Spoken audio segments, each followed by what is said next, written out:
නමෝ තස් භගවතු අරහතෝ සම්මා සම්බුද්දස්ස නමෝ තස් භගවතු අරහතෝ සම්මා සම්බුද්දස්ස නමෝ තස් භගවතු අරහතෝ සම්මා සම්බුද්දස්ස ශ්‍රද්ධා සම්පන්න කාරුණික පින්නතුනි හැම කෙනෙක්ම මේ වෙලාවේදී උතුම් සද්ධර්ම ශ්‍රවණය සඳහා සූදානම් වන මොහොත අපිට මූලික ලෙසම සිහිපත් කිරීමක් කරා පාරිලෙය්‍යක සූත්‍රය ආශ්‍රය කරගෙන කරුණු කාරණා ධර්ම කාරණා කිහිපයක් සිහිපත් කළොත් ඒ බොහෝ දෙනෙකුට යහපත පිණිස පවතිවි කියලා. ඒ නිසා අද සූත්‍ර දේශනාව අපි සිද්ධ කරන්නේ සංයුත්ත නිකායේ කන්ද සංයුත්තේහි දක්නට ලැබෙන පාරිලෙය්‍යක සූත්‍රය ආශ්‍රය කරගෙන. පාරිලෙය්‍යක සූත්‍රය බුදුරජාණන් වහන්සේ දේශනා කරන්නේ විශේෂ අවස්ථාවක. පාරිලෙය්‍යක වනයේ භාග්‍යතුන් වහන්සේ වැඩ ඉන්න අවස්ථාවක තමයි මේ සූත්‍ර දේශනාව සිද්ධ කරන්නේ. මේට නිදාන කතාව බවට පත්වන්නේ භික්ෂුන් වහන්සේලා අතර ඇති වූ ආරවුලක් පදනම් කරගෙන භාග්‍යතුන් වහන්සේ භික්ෂු සංඝයා පනාමනය කොට, ඒ කියන්නේ ඉවත් කොට හුදකලාව වනයකට වැඩම කිරීම කියන කාරණාවත් සමග ഘോഷිතාරාමයේහි හිටපු භික්ෂුන් වහන්සේලා එදා යම් විනය කරුණක් පදනම් කරගෙන ආරවුලක් නැතිනම් විනය කරුණක් පදනම් කරගෙන භික්ෂුන් වහන්සේලා අතර විවාදයක් හටගත්තා.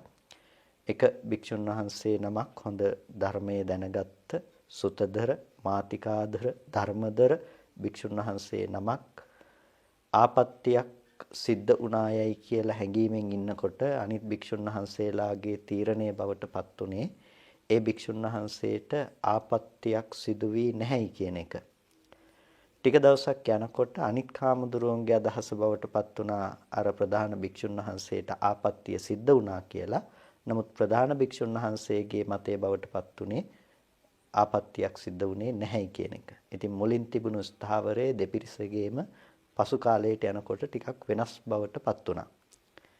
මෙන්න මේ අවස්ථාව පදනම් කරගෙන භික්ෂුන් වහන්සේලා අතර මේ ගැන වාදයක් හටගත්තා. මොකද අර ප්‍රධාන භික්ෂුන් වහන්සේට මේ ඇවත සඳහා ප්‍රතිකර්ම කරන්නට කිව්වට උන්වහන්සේ ඒ ආපත්‍ය සිද්ධ නොවුනායයි කියන ස්ථාවරයේ තමයි රැඳී හිටියේ.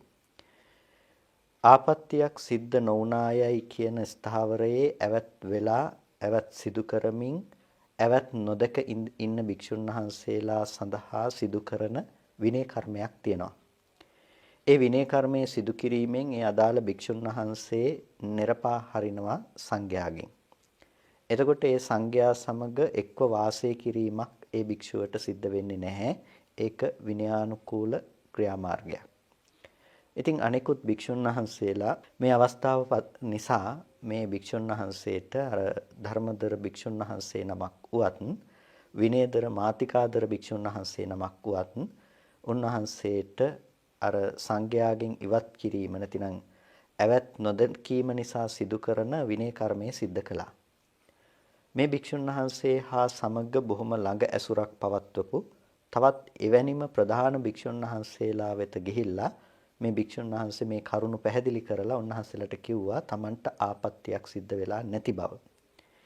ඉතින් අනෙකුත් භික්ෂුන් වහන්සේලා බොහෝමයකුත් මේ භික්ෂුන් වහන්සේගේ ප්‍රධාන භික්ෂුන් වහන්සේගේ පාර්ශවය ගත්තා. අනිත් භික්ෂුන් වහන්සේලා ආපත්‍ය උනායයි කියාගත් භික්ෂුන් වහන්සේලාගේ පිරිස ගත්තා. මේ විදිහට සංඝයා දෙපිරිසක් කොට බෙදී පවතිනකොට භාග්‍යතුන් වහන්සේට මේ කාරණාව පිළිබඳව දැන්නුවා. භාග්‍යතුන් වහන්සේ සංඝයා බිඳුනායයි කියමින් ඒ භික්ෂුන් වහන්සේලා වෙතම වැඩම කරමින් භාග්‍යතුන් වහන්සේ කරුණ පැහැදිලි කිරීම කළා. ආපත්‍යක් සිද්ධ උණ බවට සඳහන් කරමින් අර භික්ෂුන් වහන්සේට විනය කර්ම කළ හාමුදුරුවරු ළඟට ගිහිල්ලා බුදුරජාණන් වහන්සේ ඒ හාමුදුරුවරුන්ට දේශනා කළා මහණෙනි මේ භික්ෂුව ධර්මදර විනයදර භික්ෂුන් වහන්සේ නමක්. බොහෝ පාර්ශවයක් ඉන්නවා. උන්වහන්සේ ආපත්‍යක් නොඋනායයි සංඥාවේ ඉන්නේ. එතකොට අනිත් පිරිස ආපත්‍ය උනායයි සංඥාවේ ඉඳගෙන මෙබඳු අවස්ථාවක එබඳු විනය කර්මයක් කිරීමෙන් සංඝයා බිඳීමට යනවා. ඒ නිසා එබඳු විනය කර්මයක් කිරීම නොයුතුයි. ඒක නොකල යුතුව තිබුණ දෙයක්. ඒ නිසා සංඝයා සමගිවන්නට අවශ්‍ය කාරණා පිළිබඳව අවවාද කළා.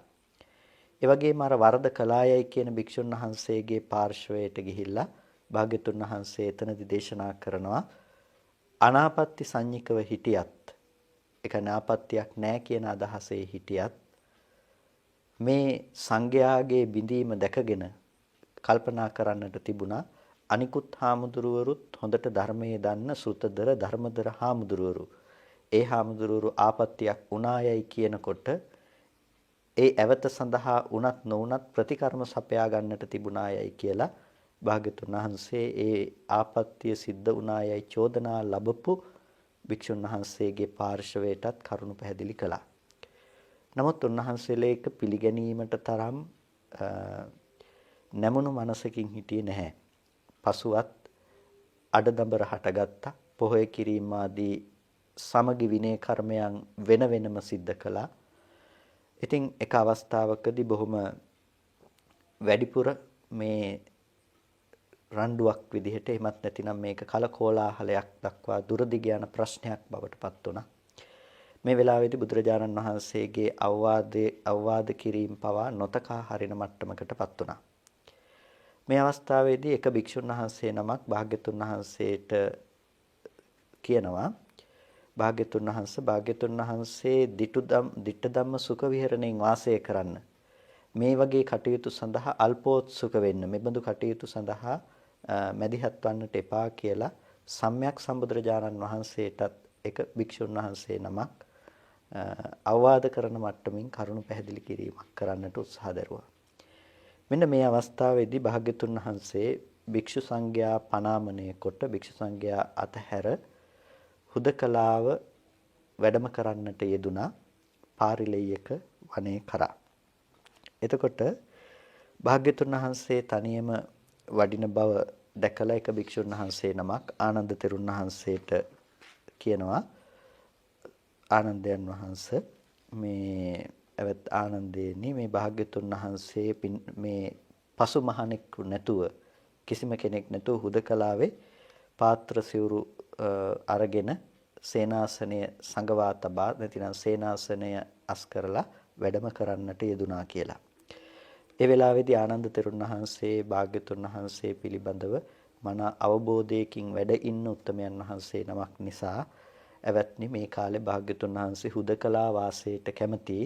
ඒ නිසා අප විසින් උන්වහන්සේ අනුබැඳිය යුතු නැහැ පසුපස යා යුතු නැහැයි කියලා ඒ භික්ෂුන් වහන්සේට ප්‍රකාශ කළා. මේ අවස්ථාවේදී භාග්‍යතුන් වහන්සේ පාරිලෙය්‍යක වනයේට වැඩම කරලා ඒ පාරිලෙය්‍යක වනයේ සල්රුකක් මුල වාසය කළා.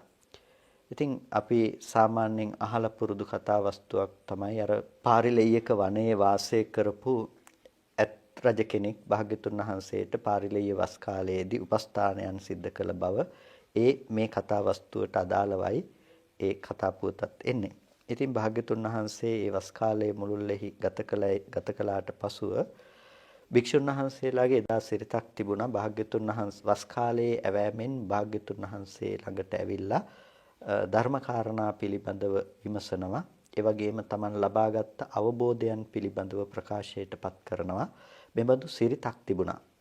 ඉතින් බොහෝ භික්ෂුන් වහන්සේලා රැස් වුණ ආනන්ද තෙරුන් වහන්සේ වැඩ ඉන්න තැනට ආනන්ද තෙරුන් වහන්සේ ළඟට වැඩම එකතු වෙලා ආනන්ද තෙරුන් වහන්සේට කිව්වා භාග්‍යතුන් වහන්සේ හමුවේහි අපි දහම් කතාවක් අහලා බොහෝ කල් ඒක ළඟකදී අහපු දහමි කතාවක් අහන්නට ලැබුණේ නැහැ. අපි කැමති භාග්‍යතුන් වහන්සේගෙන් දහමි කතාවක් අහන්නට කියලා ආනන්ද හාමුදුරුවන්ට ප්‍රකාශ කළා.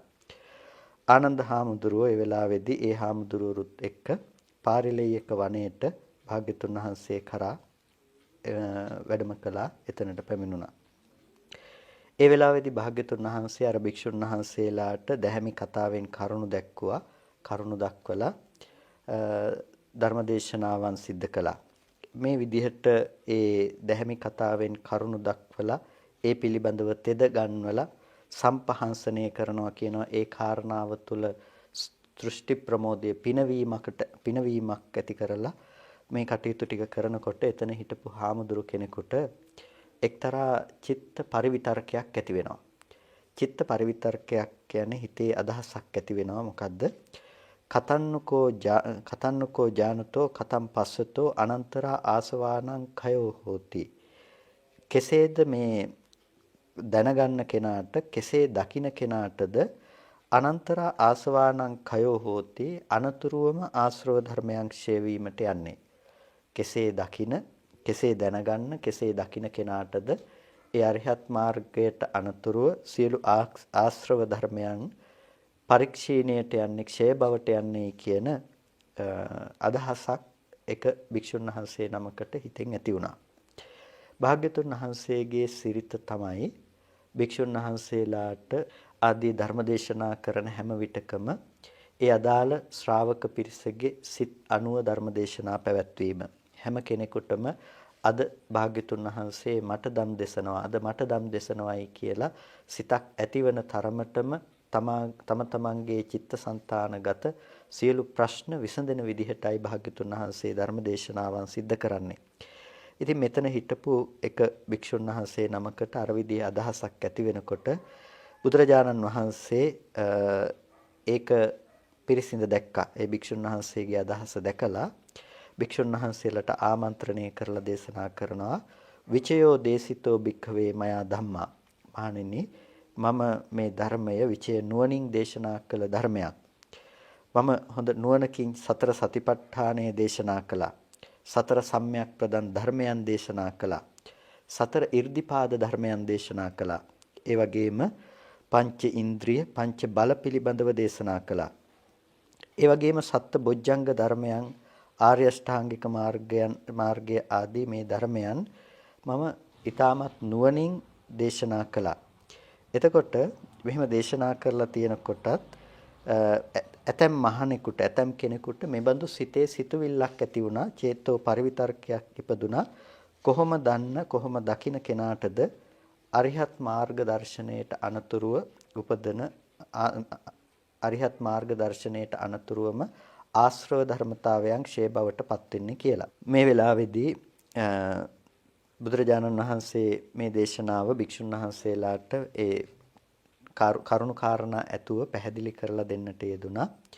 කොහොම දකින්න කෙනාටද ඒ ආශ්‍රව ධර්මයන් දුරු කරගන්නට පුළුවන්කම තියෙන්නේ. ඉද භික්ඛවේ අසෘතවා පුතුජනෝ. මේ ලෝකේ අසෘතවත් පෘතජ්ජනයා. අසෘතවත් පෘතජ්ජනයා කියලා කියන්නේ ශ්‍රුතවත් බවක් නැති, ධර්මයේ පිළිබඳව ඇසූ පිරූ බව නැති, සුතමය ඥානය නොලද කෙනා, ධර්ම පිළිබඳව අහලා නැති පුද්ගලයා අසෘතවත් කියලා කියනවා. ඒ වගේම පුතුහු කිලේසේ ජනින්තිති පුතුජ්ජනෝ. බොහෝ වූ කෙලෙස්යන් උපදවන පුද්ගලයෙකුට කියනවා පුතුජ්ජනයයි කියලා.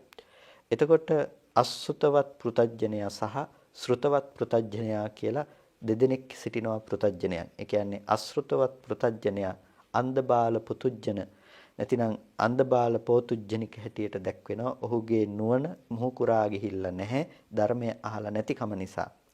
අන්න ඒ පුද්ගලයා තමයි මේ අසෘතවත් පෘතජ්ජනයා කියලා කියන්නේ. අසෘතවත් පෘතජ්ජනයා ඔහුගේ ලක්ෂණය අරියාණං අදස්සාවි. ආර්ය ධර්මය ඔහු දැක්කේ නැහැ. ඒ වගේම නොදැක්කා වූ ආර්ය ධර්මයේහි අරිය ධම්මස්ස අකෝවිදෝ කෝවිද බවක් ඇත්තේ නැහැ. ආර්ය ධම්මේ අවිනීතෝ ඔහු දක්ෂ බවක් නැති නිසාම ඒ ආර්ය ධර්මයේහි විනීත බවක් ඇත්තෙත් නැහැ. එතකොට අවස්ථා තුනක් හම්බෙනවා. ආර්යයන් දකිනවා, ආර්ය ධර්මයේහි දක්ෂ බවට පත් වෙනවා, ආර්ය ධර්මයේහි විනීත බවට පත් වෙනවා. කවුද? ශ්‍රුතවත් ආර්ය ශ්‍රාවකයෙක් වෙනකොට. එතකොට ආර්යෙක් දකින්නවා කියලා කියන්නේ ආර්යෙක්ව ඇහැට දකින්නවා කියන එකෙන්ම නෙමෙයි. සත්පුරුෂයෙක් ඇහැට දකින්නවා කියන එක නෙමෙයි. සත්පුරුෂ දර්ශනයක් පිළිබඳව ඔහු දැක්මක් ඇති කරගන්නවා. එතකොට ඒ සත්පුරුෂයෙක් හඳුන ගන්නට පුළුවන් නුවණක් ඔහුට තියෙනවා. ඒ කෙනා තමයි සත්පුරුෂයන් දකින කෙනෙක් බවට පත් වෙන්නේ. ඒ විදිහට සත්පුරුෂයන් දකින කෙනා මොකද කරන්නේ? ඒ සත්පුරුෂයන්ගේ ධර්මය, ඒකට කියනවා අරිය ධම්ම කියලා. අරිය ධම්මස්ස කෝවිදෝ සත්පුරුෂයන් වහන්සේලා කතා කරන ධර්මයේහි දක්ෂයෙක් බවට පත් වෙනවා. එතකොට ඔහු ධර්මයේහි දක්ෂයෙක් බවට පත් වෙනකොට ධර්මයේ දැනගෙන නිකන් ඉන්නේ නැහැ. ඔහු අරිය ධම්මේ විනීත පුද්ගලයෙක් බවට පත් වෙනවා. එතකොට අසෘතවත් පෘතජ්ජනය කියනකොට ඔහු ආර්යයන් දැකලා නැහැ, ආර්ය ධර්මයේහි දක්ෂ නැහැ. ඒ වගේම දක්ෂ නැති කෙනාට හික්මෙන්න පුළුවන් කමක් නැත්තේ නැහැ. ඒ වගේම දෙවෙනි අවස්ථාව සත්පුරිසානං අදස්සාවේ සත්පුරුෂයන් දකින්නේ නැහැ. සත්පුරුෂ ධම්මස්ස අකෝවිදෝ දකින්න නැති නිසා සත්පුරුෂ ධර්මයේහි දක්ෂ බවක් සත්පුරුෂ ධර්මයේහි කෝවිද බවක් ඇත්තේ නැහැ. ඒ වගේම සත්පුරුෂ ධම්මේ අවිනීතෝ ඒ දක්ෂ බවක් නැති නිසාම ඔහුට එහි හික්මෙන්න පුළුවන් කමක් ඇත්තෙත් නැහැ. සත්පුරුෂයෝ දැක්කත් වැඩක් නැහැ. ධර්මයේහි හික්මෙන්න බෑ නම් ධර්මයේ දැනගන්න බෑ නම් ධර්මයේ දැනගත්තත් වැඩක් නැහැ. ධර්මයේහි හික්මෙන්නේ නැතිනම්. එතකොට ඒ විදිහට නොහික්මුණු කෙනා මොකද කරන්නේ? රූපං අත්තතෝ සමනුපස්සති. රූපය ආත්මවත් දෙයක් හැටියට සමනුපස්සනාවක් ඇති කරගන්නවා. රූපය ආත්මවත් දෙයක් හැටියට කල්පනා කරනවා. යාකෝපනසා භික්ඛවේ සමනුපස්සනා සංඛාරෝසෝ. එතකොට මහණෙනි යම් සමනුපස්සනාවක් තිබුණා නම් කුමන සමනුපස්සනාවක්ද? රූපය ආත්මවත් කොට දකින යම් සමනුපස්සනාවක් තිබුණා නම් ඒ සමනුපස්සනාව සංඛාරෝසෝ. ඒ සමනුපස්සනාව සංඛාර ධර්මයක්. එතකොට සෝපන සංඛාරෝ ඒ සංස්කාර ධර්මය කින් නිදානෝ කුමක් නිදාන කොට පවතින දෙයක්ද? කිං සමුදයෝ කුමක් සමුදය කොට කුමක් ජාතිය කොට කුමක් ප්‍රභව කොට පවතින දෙයක්ද? එතකොට මේ සංස්කාරය අවිජ්ජා සම්පස්සජේන භික්ඛවේ වේදිතේන පුට්ටස්ස අසුතවතෝ පුතුජනස්ස uppannā තණ්හා තතෝජෝසෝ සංඛාරෝ. අවිජ්ජා සංස්පර්ශය නිසා ඒ උපදින වේදනාවෙන් ස්පර්ශ කරපු අසෘතවත් පෘතජ්ජනයාට ඇති කරගන්න තණ්හාව හා ඒන් උපන්නා වූ සංස්කාරයක් තමයි ඒ සංස්කාරය. කුමන සංස්කාරයක්ද? රූපං අත්තතෝ සමනුපස්සති කියන මේ සංස්කාරය. රූපං අත්තතෝ සමනුපස්සති. රූපය ආත්මවත් කොට දකිනවා. එතකොට රූපය ආත්මවත් කොට දකිනවා කියලා කියන්නේ රූපයේහි පවත්නා ආත්මයක් දකිනවා. ඒ කියන්නේ මේ රූපය ආත්මය වශයෙන් කල්පනා කරනවා. මේ ඉන්න රූපයම මේ ඇහැට දකින්න රූපයම තමයි කෙනා. අතීතයේ ඉඳලා ආවේ මේ කෙනා. ඒ වගේම අනාගතයට පත් වෙන්නේ මේ කෙනා. පුංචි කාලේ ඉඳලා ලොකු වුණු. ඒ වගේම ඒ මරණය කරා ගමන් කරන ඒ ආත්මවත් වූ දේ තමයි මේ රූපය කියලා කියන්නේ. එතකොට මේ රූපය තමයි පුද්ගලයා. එතකොට රූපං අත්තතෝ සමනුපස්සති කියලා කියනවා රූපය ආත්මවත් කොට කල්පනා කරනවා කියන එක. එතකොට දැන් මේක අපේ මනස තුල පවතින සාමාන්‍ය අපේ මනස තුල පවත්නා සාමාන්‍ය මනෝභාවයක්. සාමාන්‍ය මනෝභාවයක් කියලා කිව්වේ රූපය ආත්මවත් කොට දැකීම, රූපය ආත්මවත් ලෙස කල්පනා කිරීම කියන එක අපි නොදැනීම අපි තුල පවතින දෘෂ්ටි සහගත සංකිලේශී බවක්. ඒකට කියනවා අපි සක්කාය දෘෂ්ටියේහි එක පියවරක් කියලා. සක්කාය දෘෂ්ටියේ එක පියවරක් තමයි මේ රූපය ආත්මවත් කොට කරන කල්පනාව. එතකොට මේ රූපය ආත්මවත් කොට කරන කල්පනාව නිසා තමයි ඒ රූපය අරඹය අපිට අකුසල ධර්මයන් පවා සිද්ධ කරන්නට පුළුවන්කම තියෙන්නේ. එතකොට ඒ රූපය පිළිබඳව අකුසල ධර්මයන් සිද්ධ කරන්නට පුළුවන්කම කියලා කියන්නේ අපායগামী අකුසල ධර්මයන් කියන අදහසින්. අපි රූපය නැති කිරීමෙන් සතෙකු නැති කරන්නට පුළුවන් කියන සංකල්පනාව තුළ ඉන්න නිසා තමයි අතක පයක කන මදුරුවෙකුට මැස්සෙකුට උනත් අපි ගහලා මරන්නට උත්සාහවත් වෙන්නේ. තව සතෙක් මරණයටපත් කරන්නේ. එතකොට එක්ක රූපය ආත්මවත් කොට පවතින අපේ සංකිලේශී බවක් තියනවා කියන නිසා. එතකොට ඒ රූපය ආත්මවත් කොට පවතින ඒ සංකිලේශී බව ඇති කරන්නේ මොකට කාටද? අසෘතවත් පෘතජ්ජනයට. ඒ කියන්නේ ධර්මයේ පිළිබඳව නොදැනගත්ත නොහික්මෙන පුද්ගලයාට පවතින වැරදි සහගත දැක්මක්. එතකොට ඒක සත්පුරුෂයෝ නොදැක්ක කෙනෙකුට වෙන්නත් පුළුවන්. සත්පුරුෂයේ කෝවිද නොවුණු කෙනෙකුට වෙන්නත් පුළුවන්. සත්පුරුෂ ධර්මයේහි හික්මුනේ නැති කෙනෙකුට වෙන්නත් පුළුවන්. ඒකෙදි සත්පුරුෂයෝ නොදැක්ක දැකලා ඉන්න පුළුවන්. හැබැයි කෝවිද බවයි විනීත බවයි නැත්තම් ඒත් මේ සංකල්පනාව ඇති වෙනවා. ඒ වගේම සත්පුරුෂ ධර්මයේහි කෝවිද වෙන්නත් පුළුවන්. හැබැයි විනීත භාවය නැත්තම් ඒද මේ සංකිලේශී බව ඔහුට හට ගන්නවා. සත්පුරුෂ ධර්මයේහි විනීත වුණොත් එතකොට ඔහුට සත්පුරුෂයෝ දැකීමක් තියෙනවා, කෝවිද බවක් තියෙනවා, හික්මීමක් තියෙනවා. අන්න එතකොට තමයි ශ්‍රුතවත් බවක් ඇති වෙන්නේ. මේ දෘෂ්ටිය දුරු කරගන්නට පුළුවන්කම තියෙන්නේ. එතකොට මේ විදිහට ඒ සමනුපස්සනාවක් කියන අදහසෙන් රූපය ආත්මවත් කොට ඇති කරගන්න සමනුපස්සනාවක් මෙනෙහි කිරීමක් තියෙනවා. එතකොට මේ මෙනෙහි කිරීම පිළිබඳව තමයි පෙන්වන්නේ සංඛාරෝසු. ඒක සංස්කාරයක්. සංස්කාරයක් කියලා කියනවා ඒක අபிසංස්කරණය කරන ලද සංස්කාරයක්. ඒ කියන්නේ වෙසසින් සකස් කරන ලද සංස්කාරයක් කියන එක. එතකොට ඒ නිසා ඒක සකස් කළේ කුමකින්ද කියන වග ඊට පස්සේ පැහැදිලි කරනවා සෝපන සංඛාරෝ කිං නිදානෝ. ඒ සංස්කාරයේ කුමක් නිදාන කොටද පැවතුනේ? කිං සමුදයෝ කුමක් සමුදය කොටද? කුමක් ಜಾතිය කරගෙනද කුමක් ප්‍රභවය කරගෙනද ඒ සංස්කාරය ඇති උනේ? ඒ කියන්නේ නිකම්ම ඒ සංස්කාරයේ රූපය ආත්මවත් කියන දේ ආවද නැතිනම් යම්කිසි හේතු ටිකක් නිසාද ඒ දේ ඇති උනේ? එතකොට ඒ පිළිබඳව තමයි පැහැදිලි කරන්නේ අවිජ්ජා සම්පස්සජේන භික්ඛවේ වේදිතේන පුට්ඨස්ස. අවිජ්ජා සම්පස්සය නිසා හටගත්තා වූ වේදනාව ස්පර්ශ කරපු කෙනාට ඒ වේදනාව ස්පර්ශ කරපු අසෘතවත් පෘතජ්ජනයට uppannā tanhā tatōjōsō සංඛාරෝ. ඒ uppannā වූ තෘෂ්ණාවක් තියෙනවා නම් ඒ තෘෂ්ණාව නිසා උපදුන දෙයක් තමයි ඒ ආත්ම දෘෂ්ටි සංඛ්‍යාත ඒ සංස්කාරය කියලා කියන්නේ. ඒකට මේක හරිම ලස්සන ඒ වගේම ඊටාම ගැඹුරු අර්ථ විග්‍රහයක්. මොකද්ද? අවිජ්ජා සම්පස්සජේන භික්ඛවේ වේදිතේන පුට්ටස්ස අසුතවතෝ පුතුජනස්ස uppannā tanhā tatōjōsō සංඛාරෝ. සම්පූර්ණම ආත්ම දෘෂ්ටිය බැස ගැනීම කියන තැන නිර්වචනය කරන ඊටමත් විශේෂ වැදගත් තැනක් තමයි මේ කියන කාරණාව. අවිජ්ජා සම්පස්සජේන සාමාන්‍යයෙන් අපි ස්පර්ශය පිළිබඳව දන්නවා. එතකොට ස්පර්ශය පිළිබඳව අපි නොඑක් විදිහට කතා කරනවා. නමුත් මෙතනදී විශේෂ කොට කතා කරනවා ස්පර්ශය කුමක්ද? අවිජ්ජා සම්පස්සජේන භික්ඛවේ. අවිජ්ජා සංස්පර්ශය නිසා ඉපදුණු දේ. මානනීය සංස්පර්ශය අවිජ්ජා සංස්පර්ශය. අන්න ඒකෙන් තමයි වේදිතේන පුට්ඨස්ස. ඒ වේදනාවෙන් පහස්නාලද වේදනාවෙන් ස්පර්ශ කරපු කෙනාට තමයි අසෘතව පෘතජ්ජනයට තමයි තණ්හාව ඇති වෙන්නේ. ඒ තණ්හාව නිසා තමයි සංස්කාරය ඇති වෙන්නේ.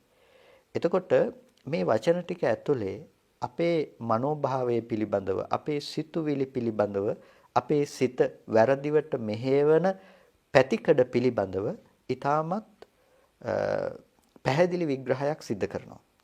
පළවෙනි දේ තමයි අවිජ්ජා සම්පස්සජේන භික්ඛවේ වේදිතේන. අවිජ්ජා සංස්පර්ශය නිසායි මේ වේදනාවෙන් ස්පර්ශ කරන ලදුවේ. එතකොට ඒ වේදනාව පිළිබඳව තමයි අසෘතව පෘතජ්ජනය තෘෂ්ණාව ඇති කරගත්තේ. තෘෂ්ණාව ඇති කරගත්ත නිසා තමයි මෙබඳු සංස්කාරයක් ඇති වෙන්නේ. එතකොට මේ සංස්කාරය කියන තැන මෙතන මේ අபிසංස්කරණය කරගත්ත එක සාමූහික ක්‍රියාදාමයක ප්‍රතිඵලයක්. කුමකද? අවිද්‍යා සංස්පර්ශය නිසා ඒ ඇති කරපු තණ්හාව, ඒ වගේම තණ්හාව නිසා හටගත්තයි කියනකොට මේ කරුණු ටික මූලික කරගෙන තමයි මෙබඳු සංස්කාරයක් දැන් ඇති වෙන්නේ. එතකොට අවිද්‍යාව මුල් කරගෙන හටගත්ත වේදනාව නිසා ඇති වුණු ඒ වේදනාවෙහි ස්පර්ශයක් තිබුණා නම් ඒ සංස්පර්ශ බව නිසා හටගත්ත තණ්හාව කියන තැනදී අපිට අපේ මනස පැත්තෙන් මේක ටිකක් විමසලා බැලුවොත් ටිකක් පැහැදිලි කරගන්නට පහසුවක් තියෙයි. අවිජ්ජා සම්පස්සජේන භික්ඛවේ වේදිතේන කියනකොට අපි දන්නවා මෙතනදී මේ කතා කරන්නේ සාමාන්‍ය ස්පර්ශය නොවන බව. සාමාන්‍ය ස්පර්ශයේ ස්වභාවය තමයි පටිඝ සම්පස්ස බව හා අදිවචන සම්පස්ස බව කියන කාරණාව. එතනදී අපි දන්නවා ස්පර්ශයේහි ලක්ෂණය පටිඝ සම්පස්සයයි කියනකොට පටිඝ සම්පස්සේ යනුවෙන් හඳුන්වන්නේ ඉන්ද්‍රියකට නැතිනම් ආයතනයකට බාහිර රූපයෙහි ආපාතාගමය. බාහිර රූපයකට බාහිර රූපයක් ආධ්‍යාත්මික වස්තු ආයතනයකට ගැටීම කියන දේ අපි හඳුන්වනවා පටිඝ සම්පස්සේ කියලා. ඒ වගේම ඒ පටිඝ සම්පස්සේ ඇති වුණු තැනක සිතෙහි පවත්නා නාම ධර්මයන්ගේ යම් කිසි සංස්පර්ශ ලක්ෂණයක් තියෙනවා නම් එයට අපි හඳුන්වනවා අදිවචන සම්පස්සේ කියලා. එතකොට පටිඝ සම්පස්සයට තනියම කාම ධාතුවේහි කෙනෙකුට පටිඝ සම්පස්සේ පිළිබඳව තනිවම අර්ථ දක්වන්නට පුළුවන් කමක් නැත්තේ නැහැ. අදිවචන සම්පස්සේ නැතුව අදිවචන සම්පස්සේ පිළිබඳව කෙනෙකුට දැනීමක් ඇති කරගන්නට පුළුවන් කමක් නැහැ. පටිඝ සම්පස්සේ පිළිබඳව අත්දැකීමකින් තොරව. එතකොට පටිඝ සම්පස්සය අදිවචනයටත් අදිවචන සම්පස්සය පටිඝ සම්පස්සයටත් අන්‍යෝන්‍ය ප්‍රත්‍යවීම අන්‍යෝන්‍ය උපකාරක භාවය දක්වනවා. පටිඝ සම්පස්සය ප්‍රකට වෙන්නේ අදිවචන සම්පස්සේ නිසයි. අදිවචන සම්පස්සය ප්‍රකට වෙන්නේ පටිඝ සම්පස්සේ නිසයි. එතකොට පටිඝ සම්පස්සේ ප්‍රකට වෙන්නේ අදිවචන සම්පස්සේ නිසයි කියලා කියන්නේ ඇස තිබුණත් රූපය තිබුණත් ඒ කෙරෙහි නැමුණු මානසිකාරය නැතිනම් ඒ කෙරෙහි නැමුණු මනස යොමු කිරීමක් නැතිනම් එතන පින්නතුනේ අදිවචන සම්පස්සේ පැනවීමක් ඇත්තේ නැති නිසා ඒ පිළිබඳව දැන ගැනීමකට ලක් වෙන්නේ නැහැ. එනිසා ඇසට සහ රූපයට පුළුවන් කමක් ඇත්තේ නැහැ තනිවම රූපයක් පෙන්වනවා කියන මේ කාර්යය સિદ્ધ කරන්නට. ඒ නිසායි එතනට හිතෙහි හට ගැනීම චක්කු විඥාන සහ චක්කු විඥානයාගේ යොමු වීමක් අවශ්‍ය කරන්නේ. නැතිනම් මානසිකාරයාගේ නැඹුරු වීමක් අවශ්‍ය කරන්නේ. ඒ නිසා තමයි තින්නම් සංගති පස්සෝ කියලා කියන්නේ තුන් දෙනෙකුගේ එකතුව තමයි ස්පර්ශය කියන තැන. ඒක හරියට මේ ගල් ගෙඩි තුනක් තිබ්බහම මේ ගල් ගෙඩි තුනක නැතිනම් ලිප් ගල් තුනක් උඩ තියලා තියෙන බත් මුට්ටියක් වගේ දෙයක්. එතකොට මේ බත් මුට්ටිය මේ එකකට අයිති දෙයක් නෙමෙයි මේ තුනේම ප්‍රතිඵලය තමයි මේ බත් මුට්ටිය. අන්න ඒ වගේ තමයි මේ ස්පර්ශය කියන දේ පිළිබඳව අපි කතා කරනකොට ස්පර්ශය කියන දේ පටිඝය සහ අදිවචනය කියන පැත්තෙන් ප්‍රධාන ලෙස දෙකක් කොට කතා කරනවා. මේ තුන් දෙනාගේම එකතුව තමයි පොදුවේ අපි ස්පර්ශය කියලා එකක් විදිහට ඒකකයක් විදිහට ගන්නෙ. ඒකකයක් වූ ස්පර්ශය තමයි නාමයන්ගේ නාමකයේ ස්පර්ශය සහ රූපකයක ස්පර්ශයයි කියලා දෙආකාරයකට අපිට බෙදා දක්වන්නට පුළුවන්කම තියෙන්නේ. මේක ඊටාම නුවණින් තේරුම් ගත යුතු ඊටාමත් ගැඹුරු ධර්ම කාරණාවක් තමයි මේ කතා කරන ස්පර්ශය පිළිබඳව අපි මේ කතා කරන දැක්වීම. එතකොට මේ අදිවචන සම්පස්සය නැතිනම් පටිඝ සම්පස්සේ නැහැ. පටිඝ සම්පස්සේ නැතිනම් අදිවචන සම්පස්සය පැනවීමක් නැහැ. මේ කතා කරන්නේ කාම ධාතුවට සාපේක්ෂව. එතකොට මෙබඳු මට්ටමක වාසය කරන කෙනාට මේ එකිනෙකට ප්‍රත්‍යවීම පිළිබඳව නොදන්නාකම නිසා මේ ස්පර්ශයේහි ඇති බෙදීම් සහගත බව අවබෝධ නොවීම නිසා පටිඝ සම්පස්සේ පිළිබඳව අදිවචන සම්පස්සයෙන් දැනගත් බව පිළිබඳව අනවබෝධය ඇති තැනක තමයි අදිවචන සම්පස්සේ පිළිබඳව පටිඝ සම්පස්සේ බවට සංඥාවක් උපදවගන්නේ. ඒ කියන්නේ අදිවචන සම්පස්සේ කියලා කියන්නේ නාම ධර්මතා අතර ඇතිවන ස්පර්ශය. එතකොට නාම ධර්මතා පිළිබඳව ඇතිවන ස්පර්ශය කියලා කියන්නේ හිතෙන් තව අරමුණක් ඔසවලා ඒ අරමුණ පිළිබඳව විඥානණයට ලක් කරන බව. අපි ඒකට කියමු මනෝ විඥාන බව කියලා, මනෝ විඥාන සිතක් කියලා, මනෝ විඥාන ධාතුව කියලා. එතකොට මෙන්න මේ මනෝ විඥාන ධාතුවෙන් දැනගත්ත, මනෝ විඥාන ධාතුවෙන් තේරුම් ගත්ත ඒ ධර්මයේ පිළිබඳව අපිට තියෙන්නේ අවිජ්ජා සහගත සංස්පර්ශයක්. මොකක්ද අවිජ්ජා සහගත සංස්පර්ශය? අපි අම්මා කියලා දැනගන්න බව පටිඝ සම්පස්සේක සහ අදිවචන සම්පස්සේක ප්‍රතිඵලයක්. හැබැයි මේක මේ ධර්මයන්ගේ ප්‍රතිඵලයක් ඇයි නොදන්නාකොට අපිට අම්මා වූ පුද්ගලයෙක් අම්මා වූ ආත්මයක් බාහිර රූපායතනය තුල දක්නට ලැබෙනවා. එතකොට අම්මා වූ පුද්ගලයෙක් අම්මා වූ ආත්මයක් බාහිර රූපායතනයේහි අපිට දක්නට ලැබෙනකොට අන්න ඒකට අපි කියනවා අවිද්‍යා සංස්පර්ශය කියලා. ඇයි? ඒ ස්පර්ශය අවිද්‍යාව නිසා උපදවපු අවිද්‍යාව නිසා ගෙනල්ලා දුන්න දෙයක්. ඒ අවිද්‍යා සංස්පර්ශයෙන් මොකද්ද අපිට ඇති කරපු දේ? අවිද්‍යා සම්පස්සජේන භික්ඛවේ වේදිතේන පුට්ටස්ස. එතකොට ඒ අවිද්‍යා සංස්පර්ශය නිසා උපන්නා වූ වේදනාවෙන් පහස්නා කෙනාට, වේදනාවෙන් ස්පර්ශ කරපු කෙනාට, එතකොට අම්මා කියලා ඇති කරගත්ත මනෝභාවය අර ස්පර්ශයේ පිරිසිඳ නොදන්නාකම නිසා බාහිර පවත්නා ආත්මයක් ලෙස කෙනෙකු ලෙස වරදවා ගත්ත බව. ඒකට කිව්වා අවිද්‍යා සංස්පර්ශය කියලා. අවිද්‍යා සංස්පර්ශයේහි ප්‍රතිඵලය තමයි අපිට ඒ වේදනාවකින් ස්පර්ශ කරන්නට පුළුවන්කම තියෙනවා. වේදනාවකින් පහස්නා බව ඇති වෙනවා. මොකද්ද වේදනාව? අපි අම්මා කියලා ගත්ත බව සැපසහගත කොට ඒ වේදනාවෙහි මුලාවටපත් වෙනවා. එතකොට අන්න ඒ බඳු අසෘතවත් පෘතජ්ජන කෙනාට උපදිනවා කුමක්ද? තණ්හා. ඒ කෙනාට තණ්හාව උපදිනවා. අම්මා කියලා ගත්ත ලෝකේ ජීවත් වන අම්මට දැන් ආදරය, ඒ අම්මා පිළිබඳව තෘෂ්ණා බව ඇති කරගන්නවා. තතෝජ්ජෝසෝ සංඛාරෝ. අන්න ඒකෙන් තමයි අර සංස්කාරය ඉපදුනේ. මොන සංස්කාරයේද? අර රූපං අත්තතෝ සමනුපස්සති කියන එක සමනුපස්සනාව සංස්කාරයක් කියලා කිව්වනේ.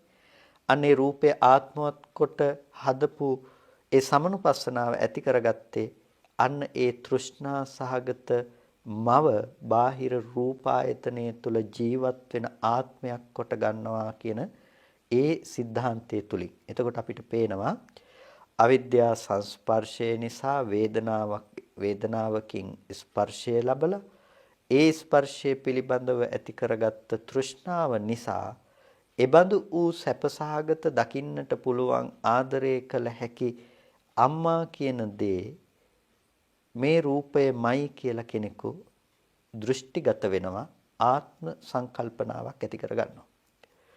එතකොට මෙබඳු වූ ආත්ම සංකල්පනාවක් ඇති කරගන්න කෙනාට එයින් මිදීමට නම් සෝපික්ඛෝ සංඛාරෝ අනිච්චෝ සංඛතෝ පටිච්ච සමුප්පන්නෝ. ඒ සංස්කාරය අනිච්චෝ, අනිත්‍ය වුණ දෙයක්. ඒ සංස්කාරය සංඛතෝ, හේතු නිසා සකස් කළ දෙයක්. ඒ සංස්කාරය පටිච්ච සමුප්පන්නෝ, පටිච්ච සමුප්පන්න දෙයක්. එතකොට එයාට දකින්නට වෙනවා ඒ සංස්කාරය පිළිබඳව ඒ සංස්කාරය අනිත්‍ය ධර්මයක්. ඒ සංස්කාරය සංඛත ධර්මයක්. ඒ සංකාරයේ පටිච්ච සමුප්පන්නයි. ඒ හේතුවක් නිසා, හේතු නිසා ඒ හේතු ප්‍රත්‍යයන්ගෙන් සකස් වන දෙයක්. ඒ වගේම සාපි තණ්හා අනිච්චා.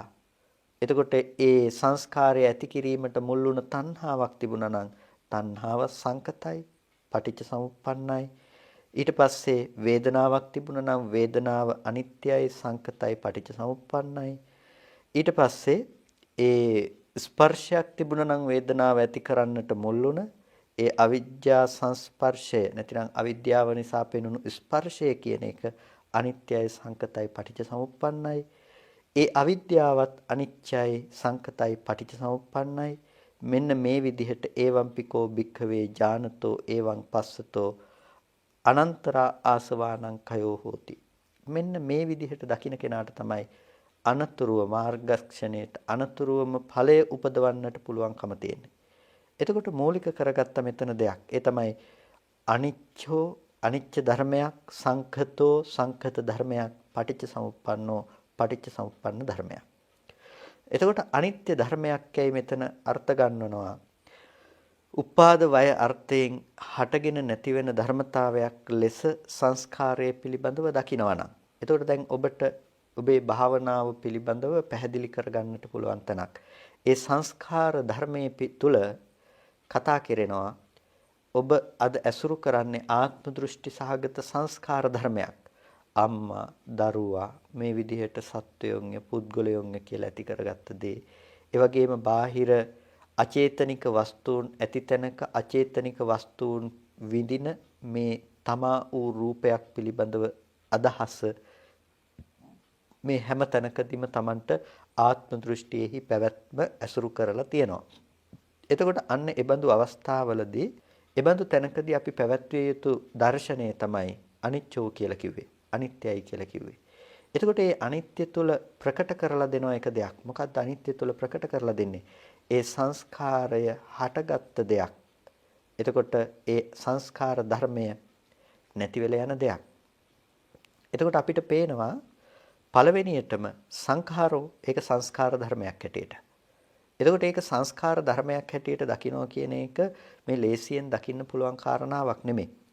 මොකද අපිට අද අවිජ්ජා සංස්පර්ශයෙන් ගෙනල්ලා දීපු ඒ වේදනාවෙන් ස්පර්ශ කරන ලද දෙයට තණ්හා කරලා ඒ සංස්කාරය කියන තෘෂ්ණාවෙන් උපදවන ලද ඒ සංස්කාරය අපේ ජීවිතයේ මට්ටමට බැහැගෙනයි පවතින්නේ.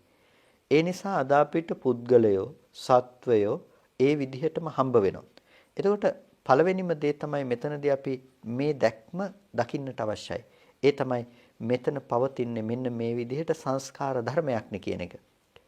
අන්න ඊට පස්සේ තමයි කෙනාට සංස්කාර ධර්මයේ පිළිබඳව තේරුම් ගන්නට තියෙන්නේ.